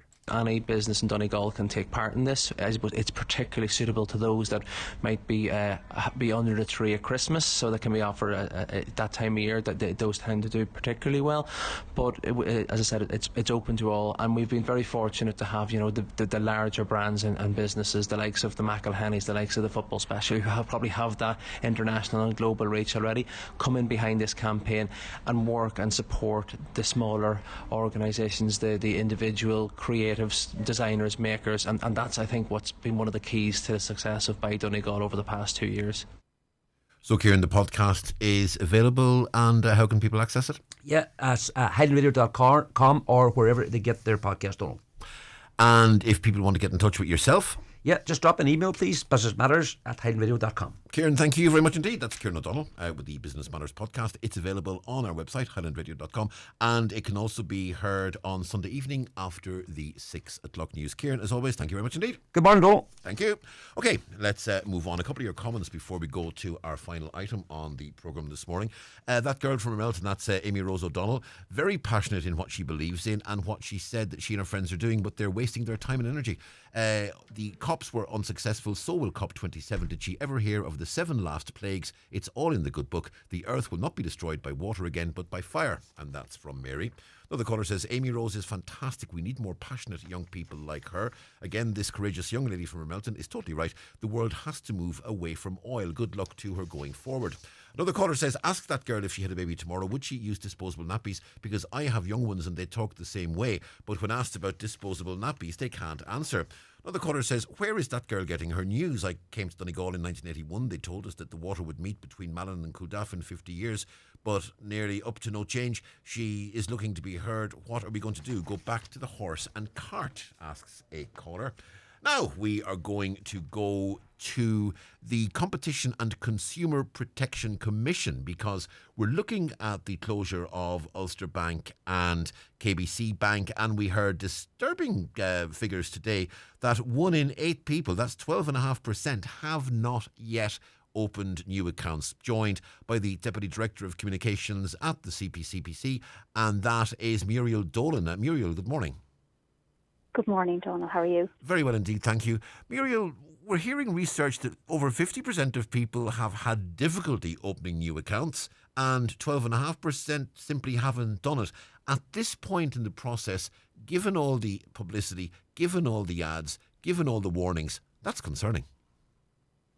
It is, but if you look at it, we did this research back in July as well, and at that time, only 33% had opened a new account. Now that has gone up to 52%. So there is progress being made, and I suppose what we want to just tell your listeners this morning is if you get the process started sooner rather than later, it is much better. We're coming into a very busy period for people, with shopping, so they don't want to be left where there's a lot of transactions on their accounts and they can't pay for things or they have no access to money. So it is important this morning for people to start the process if they haven't started it. Is the research telling you why people aren't doing this? Because, save knocking on people's doors and guiding them to a different bank building, it's hard to see what else can be done. It seems the ads have never been off the radio or out of the papers now for months. Yeah, and I think 60% have said that they have experienced challenges, but probably the main challenge, and I think it's in around 29-30%, was with direct debits. People found it difficult changing direct debits. Now, we do have guidance on our website, ccpc.ie. We have a switching hub with all the information and with the process that you have to do to go through to switch your account and to decide what account suits you. But also, if people need extra help or extra assistance, they can go to their current bank or current account provider, and they will help them through the process. And their new provider will help them as well. So there is support there in terms of the information on our website, but also from your existing bank and maybe even obviously your new provider. So that would be important for people to look at our website and also contact their bank. We also know that, we're in a position where, if people haven't chosen a new provider as of yet, at the moment we are in an extension period that Ulster Bank certainly were talking about closing accounts by October. Now, they then put a stay on that and the accounts are staying open until November, the end of November, which is still just a matter of just over 3 to 4 weeks away. What happens in the case of someone that has done nothing by then? What happens if effectively Ulster Bank say, that's it, we're closing our accounts, and there are people who just haven't chosen yet? What actually happens?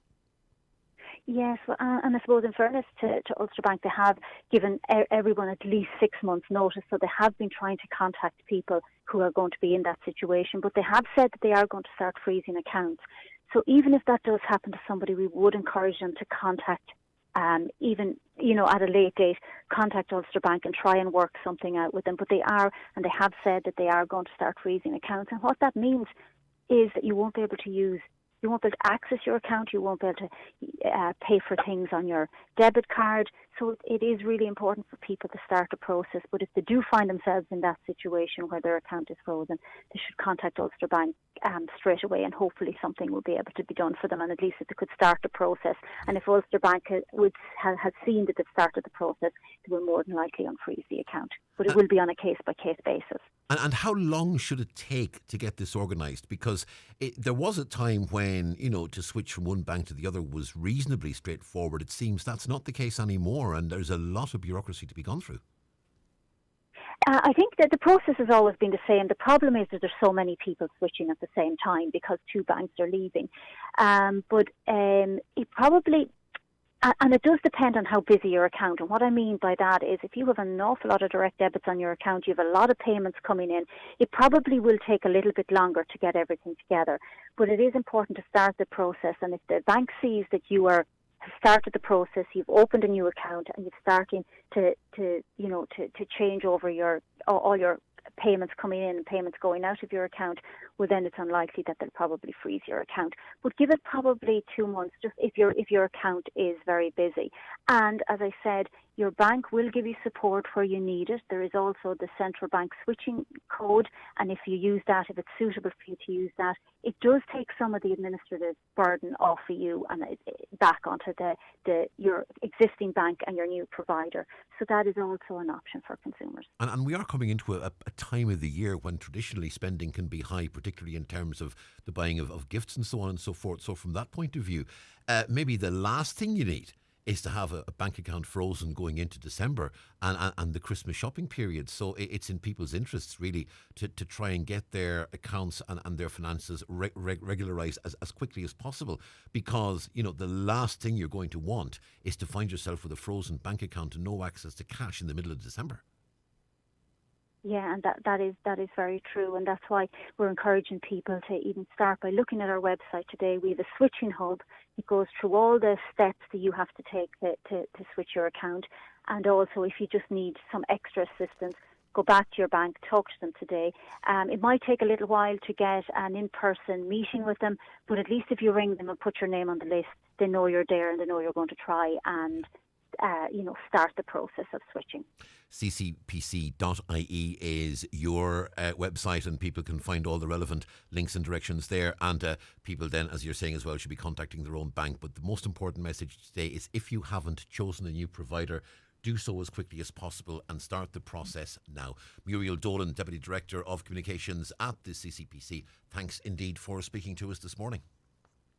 Thank you very much. It's our pleasure. That's Muriel there. Now, a final few comments before we take our leave with regards to Matt Hancock, the former minister and MP, going to the jungle for I'm a Celebrity. Just common sense is needed to see through.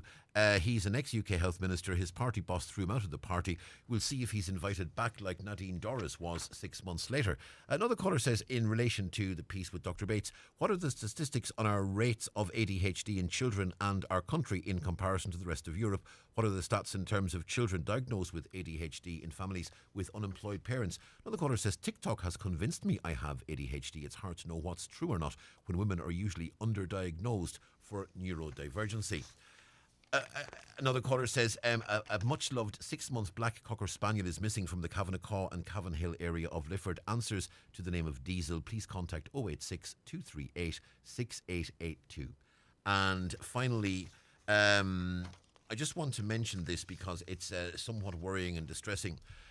Children are off for midterm. A mother put a message on Facebook last night just saying, please make sure that you don't allow your children go out without adult supervision. My daughter and a group of friends were in town today. They were approached by a man who followed them around a shop asking to meet up with them. The girls are 11 and 12. Luckily, they had the cop on to go and report this man. Please keep an eye out and keep all children close by. And that is good advice, and always good advice, to please ensure that our children are safe. That is the 9 till noon show for today. Thank you to Donna Marie and to Caroline for taking your calls. Caroline produced as well, of course, and as always held my hand. Most importantly, thank you to our contributors, and thank you to you for listening. John Breslin up next around the Northwest, but for myself, Donal Kavanagh, have a very good day. House to Home, Bridgend.